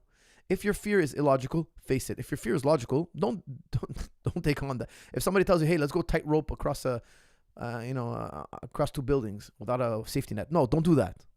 You should be scared. That's dangerous. Don't do anything dangerous. Don't do anything that'll harm your health. Of course not. But face your fears. We all have fears. Face them. If it won't kill you, do it. Oh, I have fear of going to jiu-jitsu gym. What's the worst that can happen? You get your arm broken? We can live with that. Arms heal. Let's do it. Okay, that's the kind of attitude you have to adopt if you want to exploit your full potential. Do what scares you. Don't break any laws. Don't injure yourself. Don't put yourself in serious danger. However, do what's normal. If people are doing it, if it's a normal thing, look, flying is normal. I'm gonna fly. If it's a normal activity that everyday people do, you must face that fear.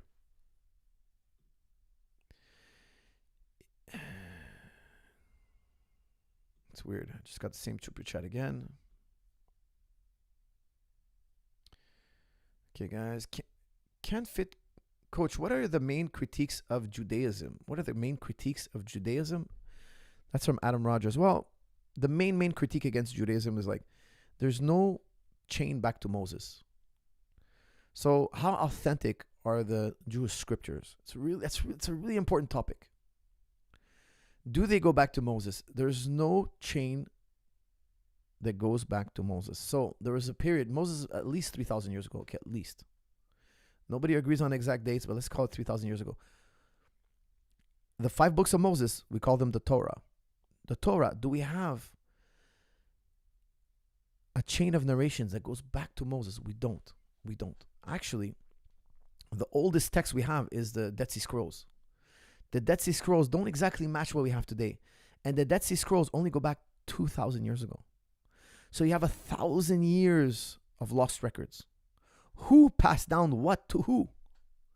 And we know that traditions can change over time. This we know for a fact. So how much of what we have today is what they had back, and let's say 3,000 years ago? Because we know that the Torah is older than 2,000 years. Okay, we have a 2,000-year-old one, so there has to be a stemma, a genetic chain, so to speak. A copy of a copy of a copy. Like, we know it's at least 2,000 years old, and it has to be, that copy was copied. It wasn't written in 2,000 years ago. It can't be, because it has stories that go way back. It talks about Egypt, etc. So it's got to go back.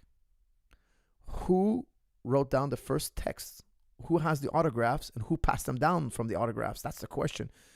We have 1,000-year gap at minimum. Now, guys, for those of you who don't know history, I'm a huge lover of history. That's a colossal amount of time for things to get distorted. The Jews were very adamant about preserving their text. They have a whole system about preserving their text. They count the words. If one scroll has an error, they have a whole process to go about it. Believe me, they're very well organized. However, we don't have a chain that goes any further back. We have a 1,000-year gap. That's an insane amount of time for things to get crazy, so to speak. Is there a benefit to 2 smaller training sessions a day, 1 hour each, compared to 1 large training session, 2 hours? That's from Safety. Both are good. Both can be done. Do what works best for your schedule. Experiment with both. Both can be done. I think both are quite equal. Okay, guys, I'm going to do a few non-super chats. Tristan Bolio. Hey, coach, I'm a cinema CJEP student. And for this session, we have to make a 5-minute, 6-minute documentary. I had in mind to make my project about an MMA martial artist fighter. I was wondering if you had any. Tristan, walk up to TriStar Gym. Come on in, Montreal. We're there every day. Put your request. Leave it at the front desk. They'll find you somebody. Leave it at the front desk. Or call the front desk. Tell them your name. Give them your coordinates. They'll find you somebody.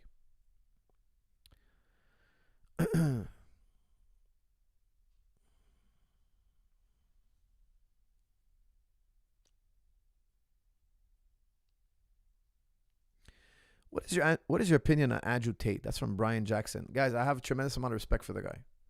I think he's a counter reaction to feminism.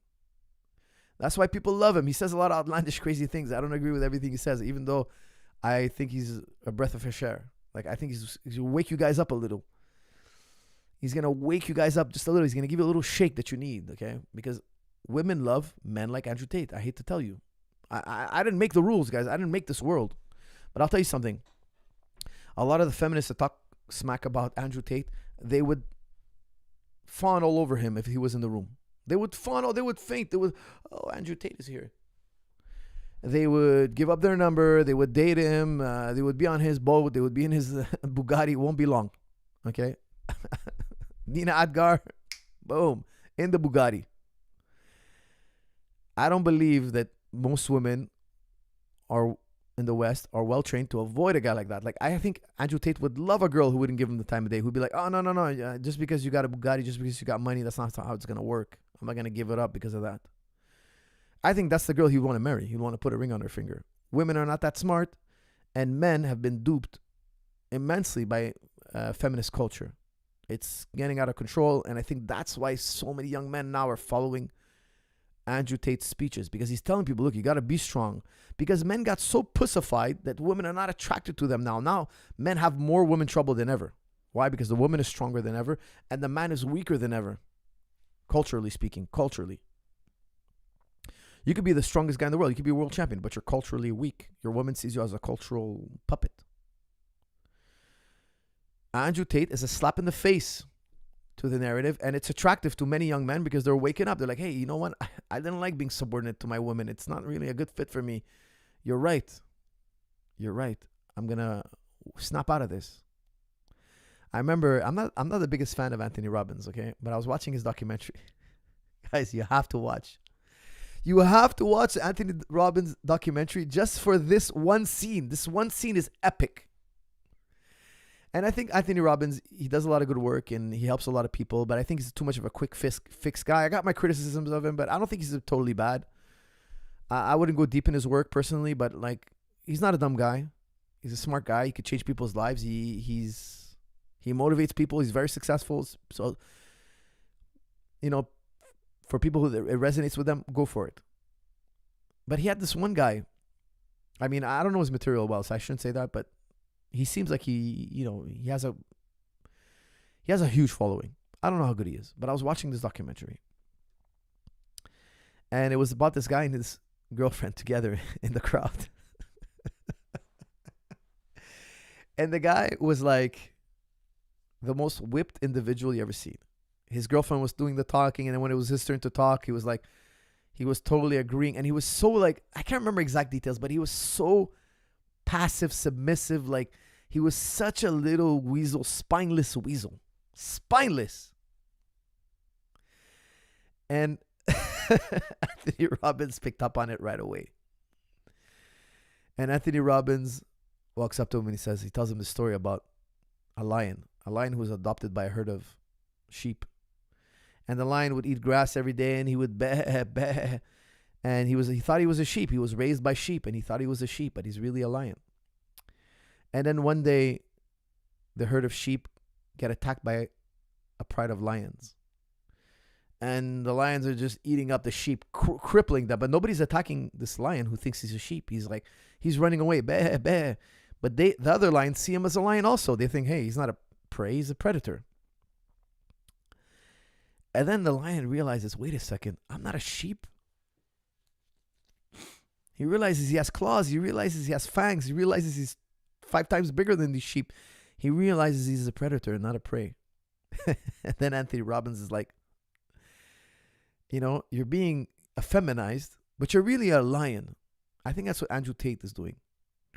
Men, when they're young, they get feminism rammed down their throat.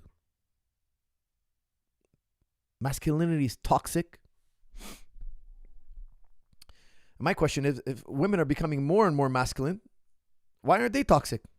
Women behave far more like men. They cut their hair short. They wear pants. They have jobs like us. They have the same. They're supposed to be equal to us. They sleep around like us. They do everything like us. They fight professionally. They do everything like us. Aren't they more toxic now? How are they? How come they have an increase in toxicity? If they're mimicking us, which they are, obviously, they're just as free as every man. They spit, they curse, they do every job we do. How come they didn't increase in toxicity? That's just a question I have. Anyways, back to the story. Anthony Robbins is like, I want you to roar. And the guy gave like this weak little roar. He's like, "Arr." He's like, no, I want you. Because in the story, the lion finally lets out a roar. He's like, I want to hear you roar. And then the guy lets off this roar, like a real roar. And then Anthony Robbins is pumping him up. Now, for me, I was watching this. I was just laughing. I thought it was insanity. I thought it was quite hilarious because how far did you go that you need this man to make you roar, to make you feel like a man? Like Anthony Robbins was politely telling him, "Man, you're so whipped. It's disgusting. This woman doesn't respect you. Be a man, for God's sakes." It was Anthony Robbins' gentle way of snapping him out of it. I thought it was brilliant because maybe that's the right way to message it for that particular guy. But it was brilliant because it was comedy. For me, it was hilarious and incredibly hilarious. That guy would just realize, hey, you know what? I've been whipped my whole life. But a vast majority of men are. I hate to say it, guys. They're so... I have a new litmus test. I have a new test. And I challenged my buddy GSP to do it. I don't know if he'll do it, but... I'm like, listen, I want you to round up your family. Round them up. Anyways, I won't say what it is because it's guys, I don't know. Maybe I'm crazy. Maybe I'm too old-fashioned. But listen, I'll walk up to my family. I'll round them up and I'll tell them, hey, don't forget, I'm the man of the house. What I say goes. Don't ever forget that. I know we're funny. We'd make jokes. But at the end of the day, when I tell you something, I expect it to be done. Yes, Papa. Yes, Papa. Okay, good. We're loud and clear. Okay, good. 99% of people won't do this. 99% of men won't do this. Why? They're going to feel funny about it. I don't want to assert myself. And I get it. At times, it's highly unpopular. But I think Andrew Tate, what he's doing, it's so highly unpopular. But it's great. It's gaining in popularity so quickly. It's a breath of fresh air. Now, will it go too far and become toxic? Yes. That's why I think we need to balance it out. We can't go so far. We can't go so Andrew Tate. We can't unleash the hounds so far, so bad, because then we make the feminists right. They were right to be feminists. They were right to rebel. They were right. Feminism is a byproduct of men who are overbearing. Remember that. Feminism is a byproduct of men who are overbearing.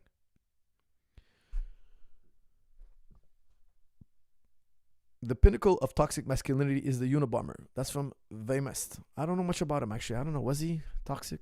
I don't know.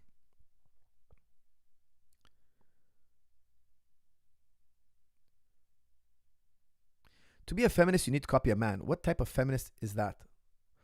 Water. Let me tell you something, Water. Women of the Year.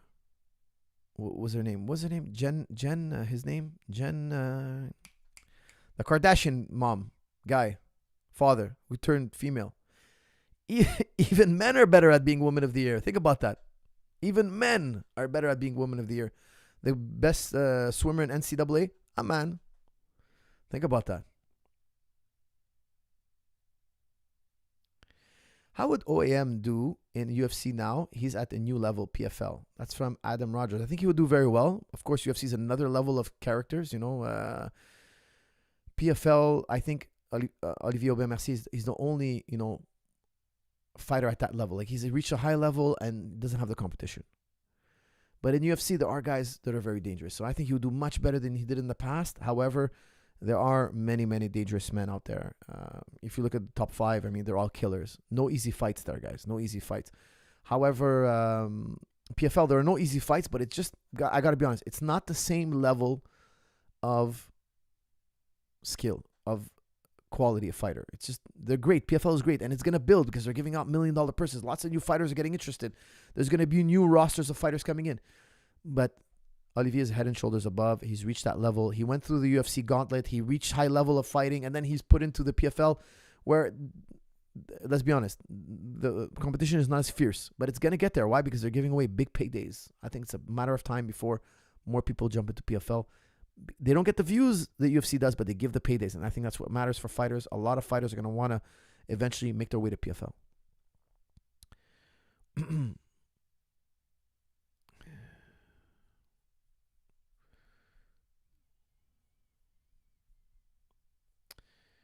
Where's my man who said he had a rebuttal?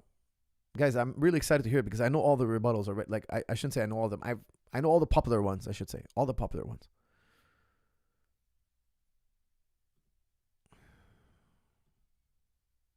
Did you watch My Dinner with Andre? The first 48 minutes are kind of slow, but it's not bad. That's from Hassan. Hassan, I haven't watched it yet, but it's on my to-do list. Thank you, Hassan, for the reminder, but I will eventually watch it. Okay, here we go. I'm looking for my boy who said he had a rebuttal. The moderator.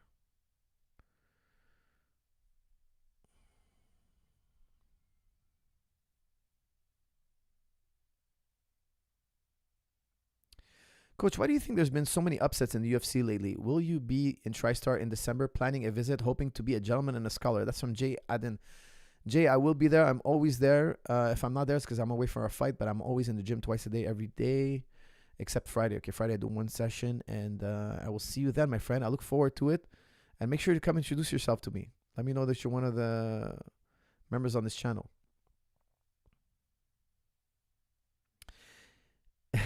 Yaj says, quote, don't injure yourself, quote, unquote. If you break your arm, quote again, who cares? Guys, I'm not saying go in the gym and break your arm. I'm just saying, what's the worst that can happen? Before I do something, I ask myself, what's the worst that can happen? If I can't live with that consequence, I won't do it. Guys, this is a consequence rule. Make this a rule about life. Ask yourself, what happens to me if I marry this girl? What's the worst that can happen? She might take away half my money. Can I live with that? If the answer is no, don't marry her. Ask yourself, what is the worst consequence? Not go in the gym and break your arm. That's not what I meant. Of course, I've never broken my arm in the gym. Thank God, I've never broken my arm in the gym. All I'm saying is, what's the worst that can happen to me? I break my arm. I can live with that. Okay, so what's the worst can happen to you if you have unprotected sex? You can get herpes for life. Is that worth it? No. A hard no. So don't do it. Don't do it. Start thinking like that in life. How much, what can happen to me if I take all my money and I invest it in the market right now, every penny of it? I can go broke. Okay, don't do it. If you can't live with that, don't do it. Okay, I can live with losing 10,000. Okay, put 10,000.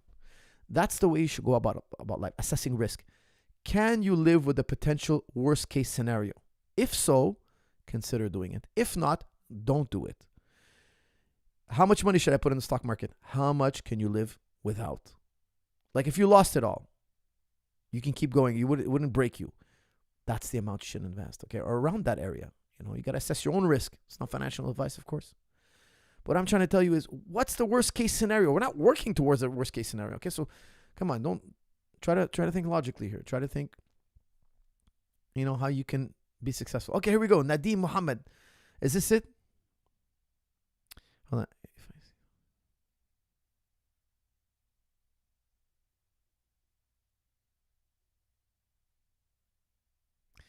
Okay, I'm gonna try to read this to you guys, and you guys tell me if it makes any sense. Okay.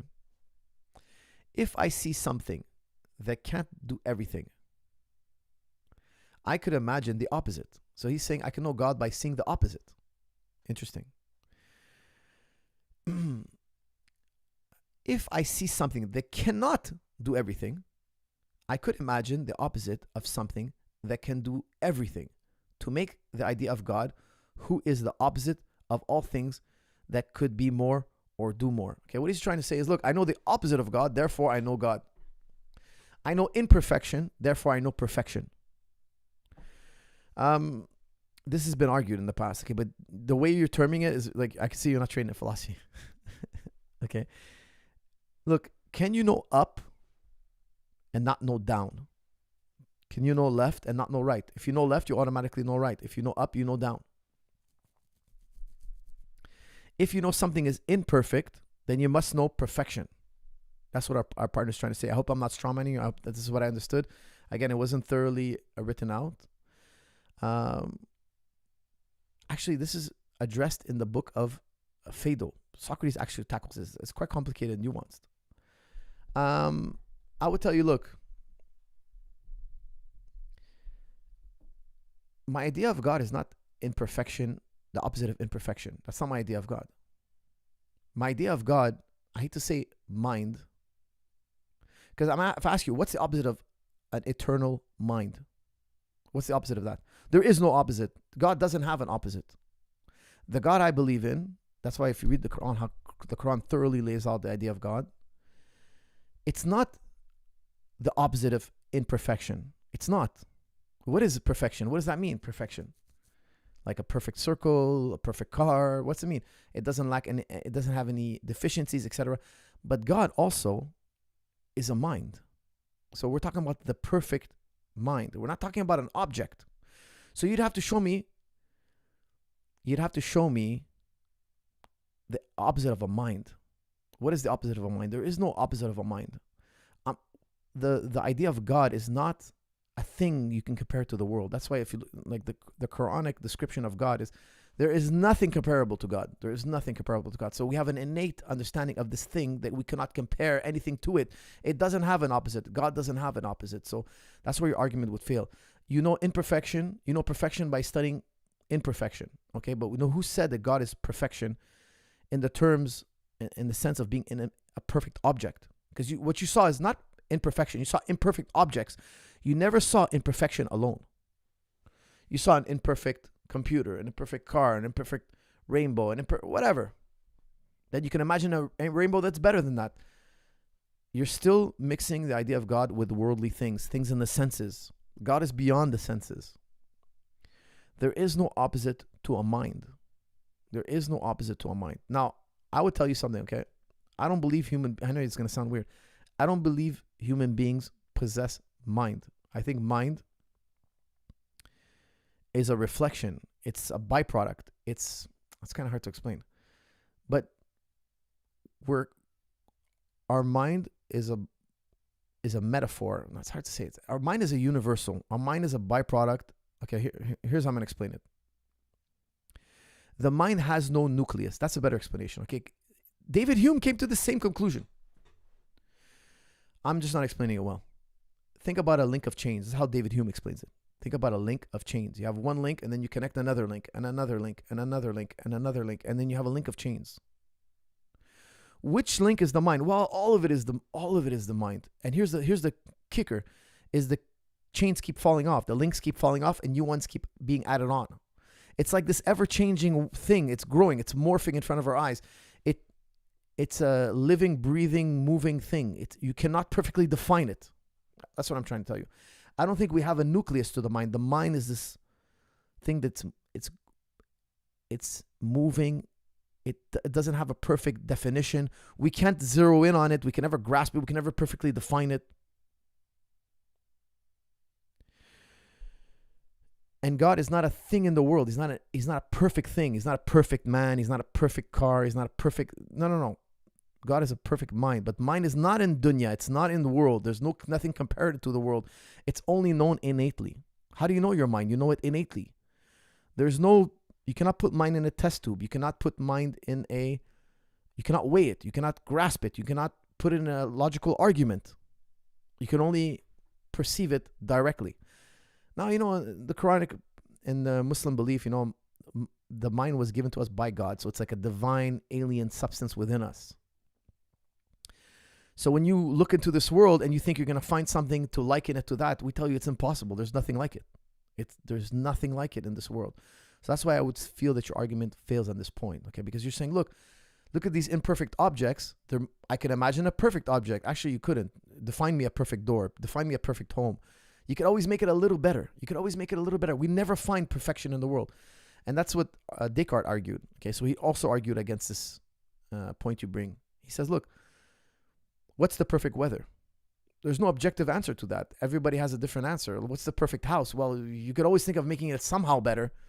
My perfect house has 3 bedrooms. Oh, well, later on you're going to want a 4th bedroom, or you're going to want a new technology is going to rise. And now we have a better, you never reached perfection. We've never experienced it in the world, but you're saying, I don't need to experience in the world. I have its counterpart. True. I would accept that. If I learn about down, I can know now about up. If I learn about cold, I now start to learn about warm, heat. I agree with that. Descartes also goes into this. However, God is beyond experience of this world. That's why we can't say, oh, because this computer is imperfect, therefore I dreamed up God. No, it wouldn't work that way. Because Leibniz, I've given this experiment so many times, I almost want to grandfather. Leibniz gave us a great thought experiment to prove this. Okay, and this is a better explanation than what I gave. Leibniz says, okay, look, imagine I could walk around inside your mind. I've talked about this before. You're really tiny. You're walking around a human mind. You see the imperfections. You would never find mind. You would never deduce mind. The only reason you deduce mind is because you have one. So you see the imperfect cells. You see the imperfect blood flow. You see the imperfect logical brain states. Okay, the person he did a mathematical problem. He was wrong about it. I see imperfections. I see the brain deteriorate. It's imperfect. I dream up a perfect mind. So what? You dreamed up. There's no perfect mind, and first of all, you can never dream up a perfect mind. But even then, you would never come to the idea of God. You never came to the idea of God ever. Why? Leibniz is telling you it's not a question of empiricism or logical thinking. You cannot put it in a test tube and you cannot logically deduce it. There is no logical argument that deduces the mind. However, still always it is the one thing we cannot deny. Thank you for that rebuttal. I've heard it in the past. It's been refuted. There's a difference of opinion on it. I can't tell you that all philosophers agree with what I just said, but definitely it's been addressed by Descartes, Socrates. Of course, the Islamic thinkers addressed it. That's why we're so adamant. That's why Muslims are so adamant. Don't say God is a man. That's why the Jews are so adamant. Don't say God is a man. Don't say God is a golden calf. The second you say that, this argument can apply. It can apply because now you're saying God is a worldly thing. Look, God is this thing in the world. Oh, this man is perfect. Numbers being used as an argument for God. Thoughts? That's from Chima. Look, I'm not an expert in that argument. I haven't really heard. I do use one, but I don't want to bring it up now. But it's not really about numbers. It's not. It's more of a parallel I make. What else here? Salam. Advice for young men in the U.S. prioritizing education and focus on career and marriage goals wisely. Advice for struggling with self-control and desire. I am 20. I feel like my self-control is ruining my life. That's from Ahmed. Ahmed, I would tell you, get married. You're 20.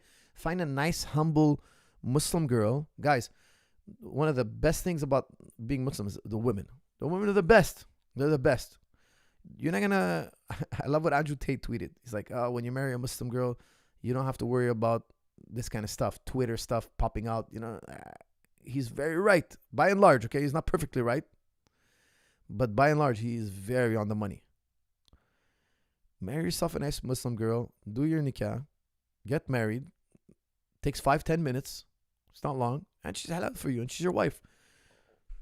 You don't have to have a giant wedding. Guys, when I had a wedding, I had my wedding in my parents' living room, 50 people. We had a summer wedding, May wedding. We're outside, food, friends, family, sit down. The preacher man comes. We exchange words. I shake hands with her father. We take an oath. I give her some gifts. Bing, bada bing.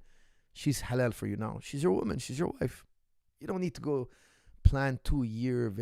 I'm not nothing against this, guys. I have nothing against this. I mean, if you're planning a wedding, that's your business. Enjoy it. Me personally, I find it too much work, too much energy, too much money, too much effort. Like, why do people get married like that? It's so difficult. Planning, invitation. I get it. It's a beautiful thing. You want to share it with your friends and family. Me, I'm old school. I did it really short and sweet. All my brothers got married like this. We all got married in my parents' living room. All of us. I hope my kids do it that way. Short, sweet, just a few friends. Man, it's about my wife. It's not about. I think a lot of weddings now, it's a lot about, it's sad to say, but it's a lot about showing off, It's a lot about keeping up, giving everybody like, oh, you guys got married that way? We got to keep up with you. We got to spend that much money. We got to have a limousine. We got to have all the eyes on us. Me personally, I didn't feel I needed that. And my wife didn't either. I talked to her about it. She didn't care. She's like, no, I just want to get married. I don't care about all that stuff. It wasn't a problem for her. Till this day, we keep telling each other how happy we are. We got married the way we did. Our friends tell us about their wedding plans, how stressful it is. I get it. It culminates to a beautiful day, but personally, I'm way too busy for that, guys. I'm way too busy. My days are insanely busy. My wife is insanely busy. She went to school. We had, it would have interrupted our lives immensely. We're both educated. We both went to school. Both had kids. A lot of work. Who has time for this? I just personally didn't have the time for that distraction. And I highly recommend you do exactly what I did. Find yourself a nice girl. Don't bring me a girl who's... Get yourself a nice girl, a girl you can trust. A girl who's you're going to build a good family with, and get married. Don't let it be a burden. And look, if it doesn't work out, it doesn't work out, but at least you tried. Find yourself a good girl, and inshallah, your marriage will be successful. Gad Sad is a very deep thinker. Not sure why you are pigeonholing him with no evidence. He is esteemed professor, way more than a marketing specialist. That's from Bok Schnook. Brother, I didn't say he's not good. I just said his expertise is in marketing. Are you going to tell me now he's an expert logician, he's an expert philosopher, he's an expert psychologist? Is that what your claim is? He's expert in marketing. I'm not really interested in marketing. I'll have to talk with him, sure, but is he going to come and start correcting us on logic? He's not going to correct us on Islam, that's for sure. He's not going to correct us on, I mean, what's he going to correct? What's he going to contribute to the conversation? Now, maybe he's a very well-read guy. I'll listen to his interviews, guys. Please send me a link. Send me a link to what you think I should listen to. I wasn't putting the guy down. I was just saying, look, he's accredited in marketing. When I saw his book title, Mind Virus or whatever it was, look, let me look it up, okay? I want to be fair to the guy. Got sad books. Let me see, okay? Control your mind, master your feelings. It just seems so pop culture to me. It just seems so buzzword. Again, I'm judging a book by its cover. I'm just saying, I'm giving you my honest, please guys, respect my honest first impression. I'm not saying it's so. Make it, there's a nuance here. I'm not saying it's so. I'm saying it looks like that. I love how he has a picture of himself on the front page. It's incredible. Happiness. 8 secrets to leading a good life. Okay. Let's see this one here. The parasitic mind. How infections are killing common sense. Okay. Let's see here. I don't have my glasses here, but let me click here. Of course, he has Jordan B. Peterson. Let's see here. He's a marketing professor. He wrote a blog for Psychology Today. Okay. He wrote a blog. Research interests. Okay. Consumer psychology. Consumer behavior. So he's studying where you guys spend your money. Are you following me here? He's looking for the money, baby. Evolutionary psychology. Okay. Decision making. Marketing. Interesting. Okay, let's hear. Goodreads, the parasitic mind. Let's see what they say about it. Okay, Goodreads, parasitic mind summary. Let me look that up. The parasitic mind. Maybe I have a parasitic mind. I didn't know about it. Okay, let's see.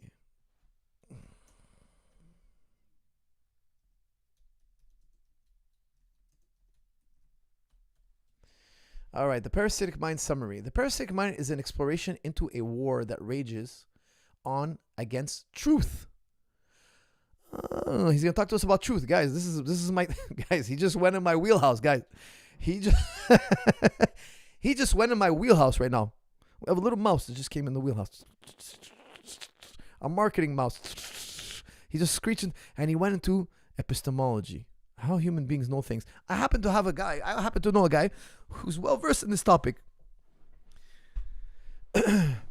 Let's see. Maybe he's gonna contribute something brilliant to this topic. Let's see. Zad coined the term ostrich parasite syndrome, which he defines as disordered thinking that leads afflicted individuals to reject fundamental truths and reality.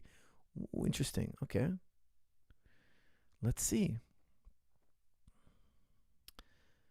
Warning. Okay. Warning. Let's see.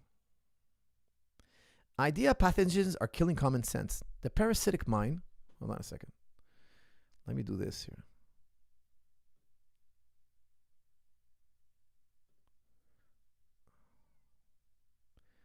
Okay, the parasitic mind. How infectious disease. Hold on a second. Okay. How infectious ideas are killing common sense unmasks what the term idea, quote, idea pathogens, the terms he innovated. These are not just bad ideas. They are largely irrational and can frequently be disproven. Most of the ideas, pathogens, examined in the book are an affront to common sense and antithetical to debate. Because of the flimsy nature of these ideas, pathogens, frequently those infected are unwilling to engage in public debate. Okay, now see, he's poisoning the well. He's saying, look, you're infected with a bad idea. Now he has to really substantiate this claim. He's poisoning the well. He's like, look, the people I'm going to talk to you about, they're infected.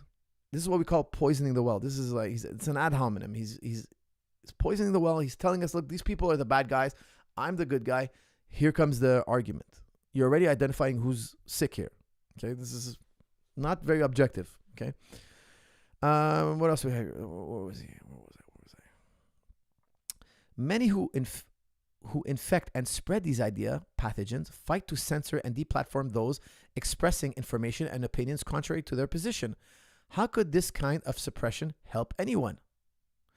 So basically, he's doing the same thing. He's trying to oppress them, not oppress them, argue against them. And he's saying, look, these people, when I argue against them, they censor me. I agree.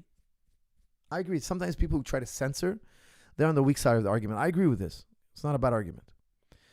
If there's one concept, hold on a second. I have Speechify here. It's really hard for me to read on the screen without my glasses.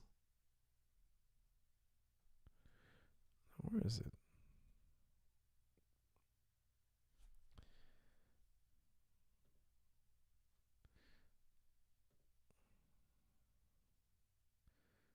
Hold on 1 second, gentlemen. I put up Speedify and it brought me the movie Speed. Why on earth did it bring me the movie Speed? How do I... Hold on a second.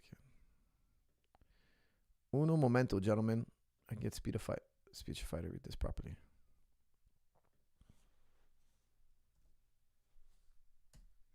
I typed in Speechify and it gave me Speed. The movie Speed. Like, is my computer broken or something?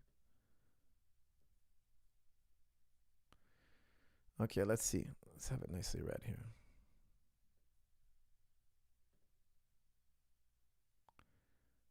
Damn it. The Parasitic Mind, How Infectious Ideas Are Killing Common Sense by Dad Saad, the book review. The Parasitic Mind, How Infectious Ideas Are Killing Common Sense by Dad Saad, the book review. The word warning emblazoned the paper wrapping of a book that showed up in my mailbox. It went on, reading.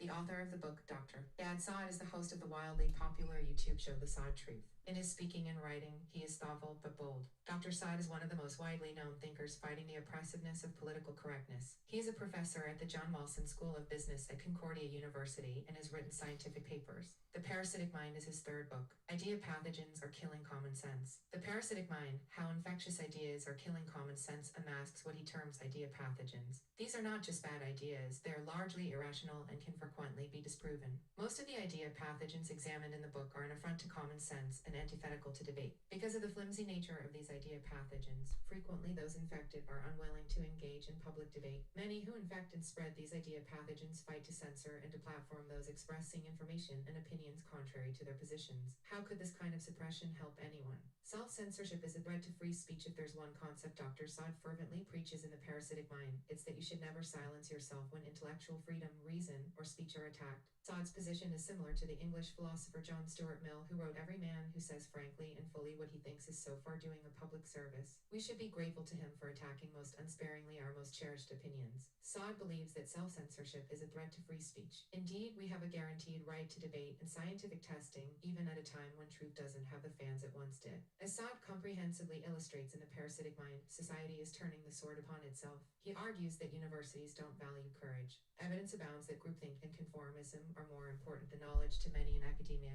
Colleges and universities are deteriorating as intellectual diversity declines. Guys, I gotta say, I agree with him at this point. He's right. University nowadays, you can't change opinions like you used to. Before, we respect everybody's opinion. We'd have a dialogue, and things wouldn't get heated. Now, they don't like your position. They cancel you. I totally agree with this. He's writing a book against cancel culture. I'm in agreement with him. Expert can be subjective. Saad also demonstrates that the term expert is subjective. Many of the people heralded as experts, intellectual leaders, and authorities would be more accurately described as activists or social justice warriors. For this reason, no matter how bona fide someone's credentials may seem, we do a service when we question. Saad encourages unfettered use of our intelligence and reason to reveal or get closer to the truth. Saad uses humor in his writing in The Parasitic Mind. Saad presents his... Hey, Speechify here. You have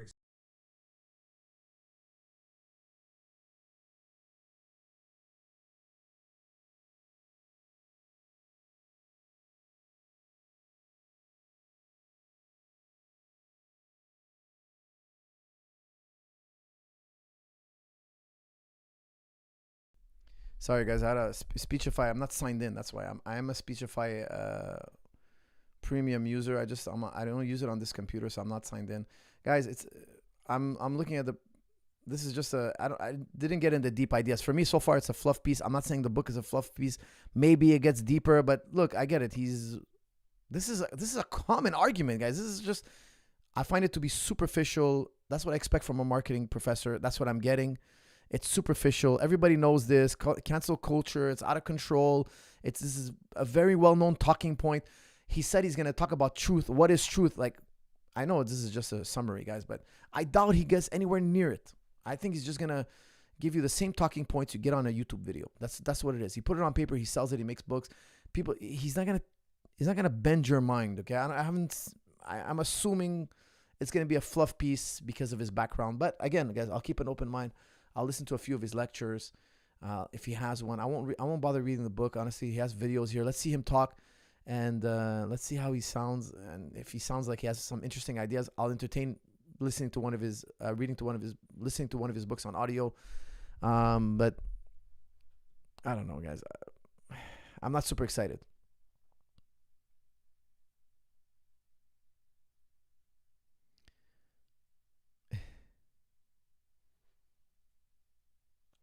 Salam, coach. Sorry, off topic. I seen a badass TriStar Gym hoodie with Einstein a while back, wondering where I can purchase one. That's from Baggy. That was one of my design ideas. I might bring it back. You just remind me of it. I haven't followed up on it, but it's something I wanted to do not too long ago. Okay, guys, what time is this? 1:45 in the morning for me.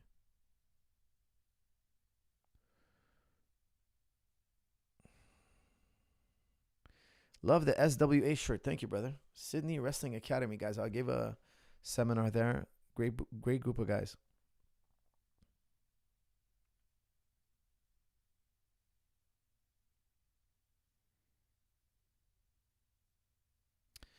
What about the argument that if you got rid of all the religious texts, you would never rediscover them, but you would rediscover the laws of science/math? That's from Adam Rogers. Great argument. Well, look, if you destroyed all the religious texts, Muslims memorize the Quran. They can bring it back. Okay, so even if you burn every Quran, the entire world, they will bring it back. Okay, but that's besides the point. You're trying to say that you made a very excellent point. Look, they won't believe Moses split the sea. They won't know about Noah's Ark. They won't know about these things, but they'll come back to scientific principles. Absolutely correct. Part of religion is history, and it could be lost. If barring that people wouldn't tell the story anymore. That's the whole point. That's the exact point made in the Quran. You bring up a very good point. The Quran is telling you, look, you were not a witness to the story of Noah, Adam. You were not a witness to the story of Jesus Christ. You were not a witness. Your religion, what you can be sure of, is the fitrah. You're born with the innate belief in God, etc. That's what the whole point of Islam is. Yes, we believe in these stories, but it's given to us by authority. We believe them. It says that directly in the Quran. You wouldn't know this. If we didn't inform you, you wouldn't know it. It's 100% agree with you. Islam tells you, look, study the world, study the self. When you study these two, you'll find the signs of God. Okay, so I really believe this is the formula to get to God. And also talks about the innate belief in God, etc. You're 100% right. You're 100%. That's why the Quran tells the Muslims, tell people of the book, meaning the Christians and Jews, Abraham was on the true path before. Abraham alayhi salam was on the true path before the scripture. You understand? Because when you read the Bible, the oldest Bible, it's stories about Abraham. Abraham was a righteous man. He didn't have a book. So it's telling you, look, there's an innate religion for all of us. We can all unite behind this innate religion. You're 100% right. That's why in Islam we say everybody's born Muslim. Muslim doesn't mean you read the Quran. Doesn't mean you know Muhammad alayhi salam. Doesn't mean you never prayed a day in your life. You were born in this innate religion. That's what it means. Some people say, oh, you have to believe in this to be saved, a historical event. That's not what Islam is. Not about that at all. Not about that at all. The core of the religion is discovering your innate beliefs. You make a great point, and I agree with you.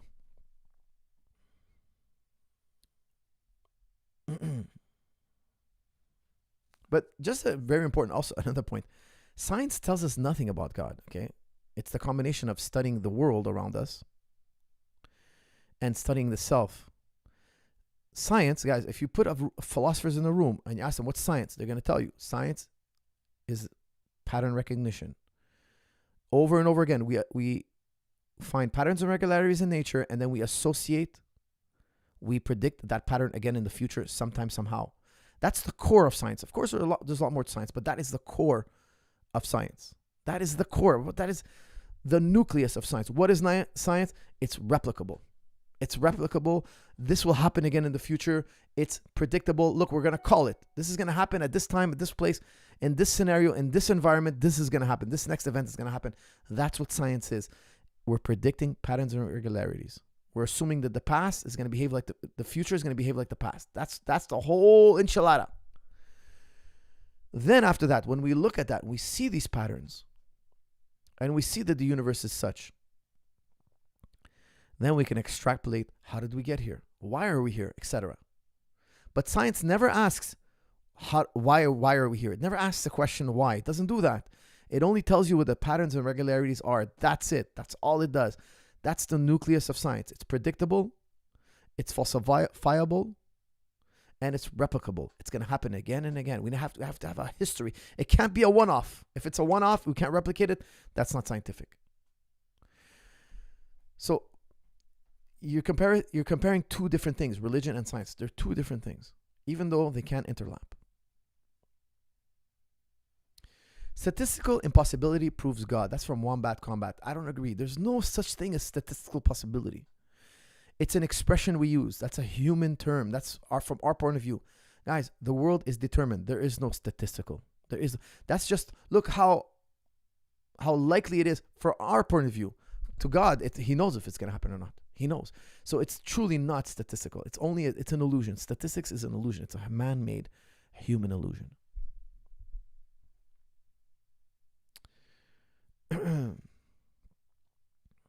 Why did many ancient people have multiple gods? That's from J.J. Strafford. That's because you took your belief in God, one God, and you mixed it up with other things. You mixed your idea of God with lightning. You mixed your idea of God with the ocean. You mixed your idea with God with thunder. So the God of thunder, the God of lightning, the God of the ocean, the God of love, the God of, that's what they did. Okay? You can't have two gods before knowing one. And think about the number one. That's why I use math to make it simpler. Every mathematical number, every number is a reference to one. If I tell you the number 10, I'm telling you that's one, repeated 10 times. You cannot understand the number 10. You can't get to the number 10. You can't imagine the number 10 without first understanding what builds the components of 10. Excuse me. If I tell you 0.5, 0.5 is a reference to 1. Every number is a reference to how it compares to the number 1. The number 1 is the nucleus. So all these dreamt up gods, they're really just borrowed idea. They're a borrowed idea. I've talked about this compounded and simple ideas in the past. I'm going to grandfather that one for another day. Okay, guys, now it's time for me to bid you all farewell. I'm going to do one last question. How long have we been going? 2 hours. 2 hours on this one.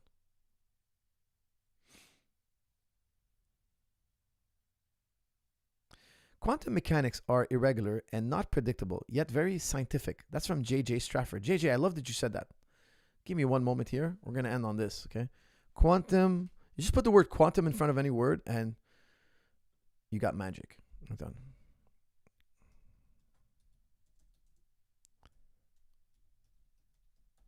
If I would tell you that quantum mechanics is also determined, you wouldn't believe me. And why should you? I'm not a quantum physicist. Please. Do not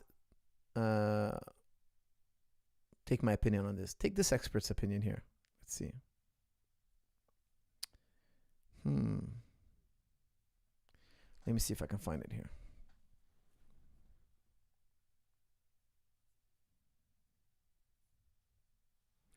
One moment, gentlemen. This will be worth it. I have it here somewhere.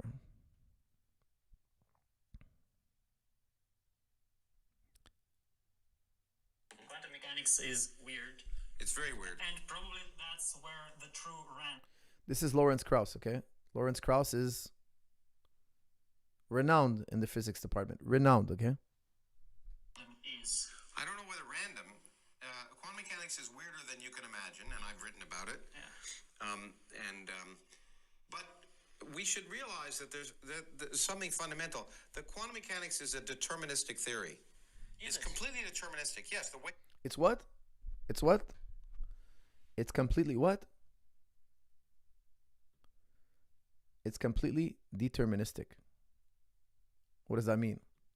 It's predictable. It's completely deterministic. I'm going to play it again. And I've written about it. Yeah. But we should realize that there's something fundamental. The quantum mechanics is a deterministic theory. It's completely deterministic. Yes, the wave function is governed by what we call a second-order differential equation, which means if you give the initial conditions, its behavior for the entire future is completely determined.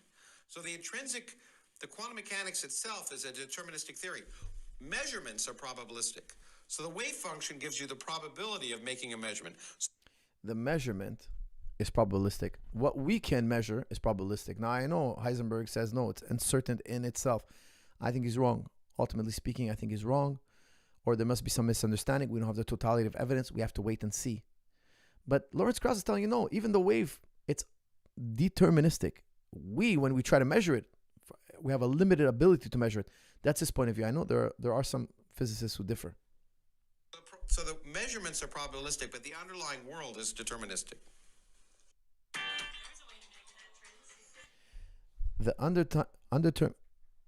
He's saying, look, quantum physics is deterministic. When we measure it, it's probabilistic. That's his point of view. I agree with him. I know there are difference of opinion, but I would assume that the most physicists agree with Lawrence Krauss, because then the world wouldn't make sense. We'd have a deterministic macro world and a random micro quantum world. That would be absurd. We need a theory that harmonizes the two. I get a lot of people are going to differ on this. Philosophers differ. Scientists differ. We all differ all the time. Difference of opinion, guys, doesn't make me mad. Doesn't make me mad if you guys disagree. I just agree with Mr. Lawrence Krauss here. It must be that it's determined. Guys, I had a blast hanging out with you guys as always. It's always fun. I have a great time with you guys. Thank you so much for tuning in. Please like, share, and I'll see you all in the next episode. Thank you.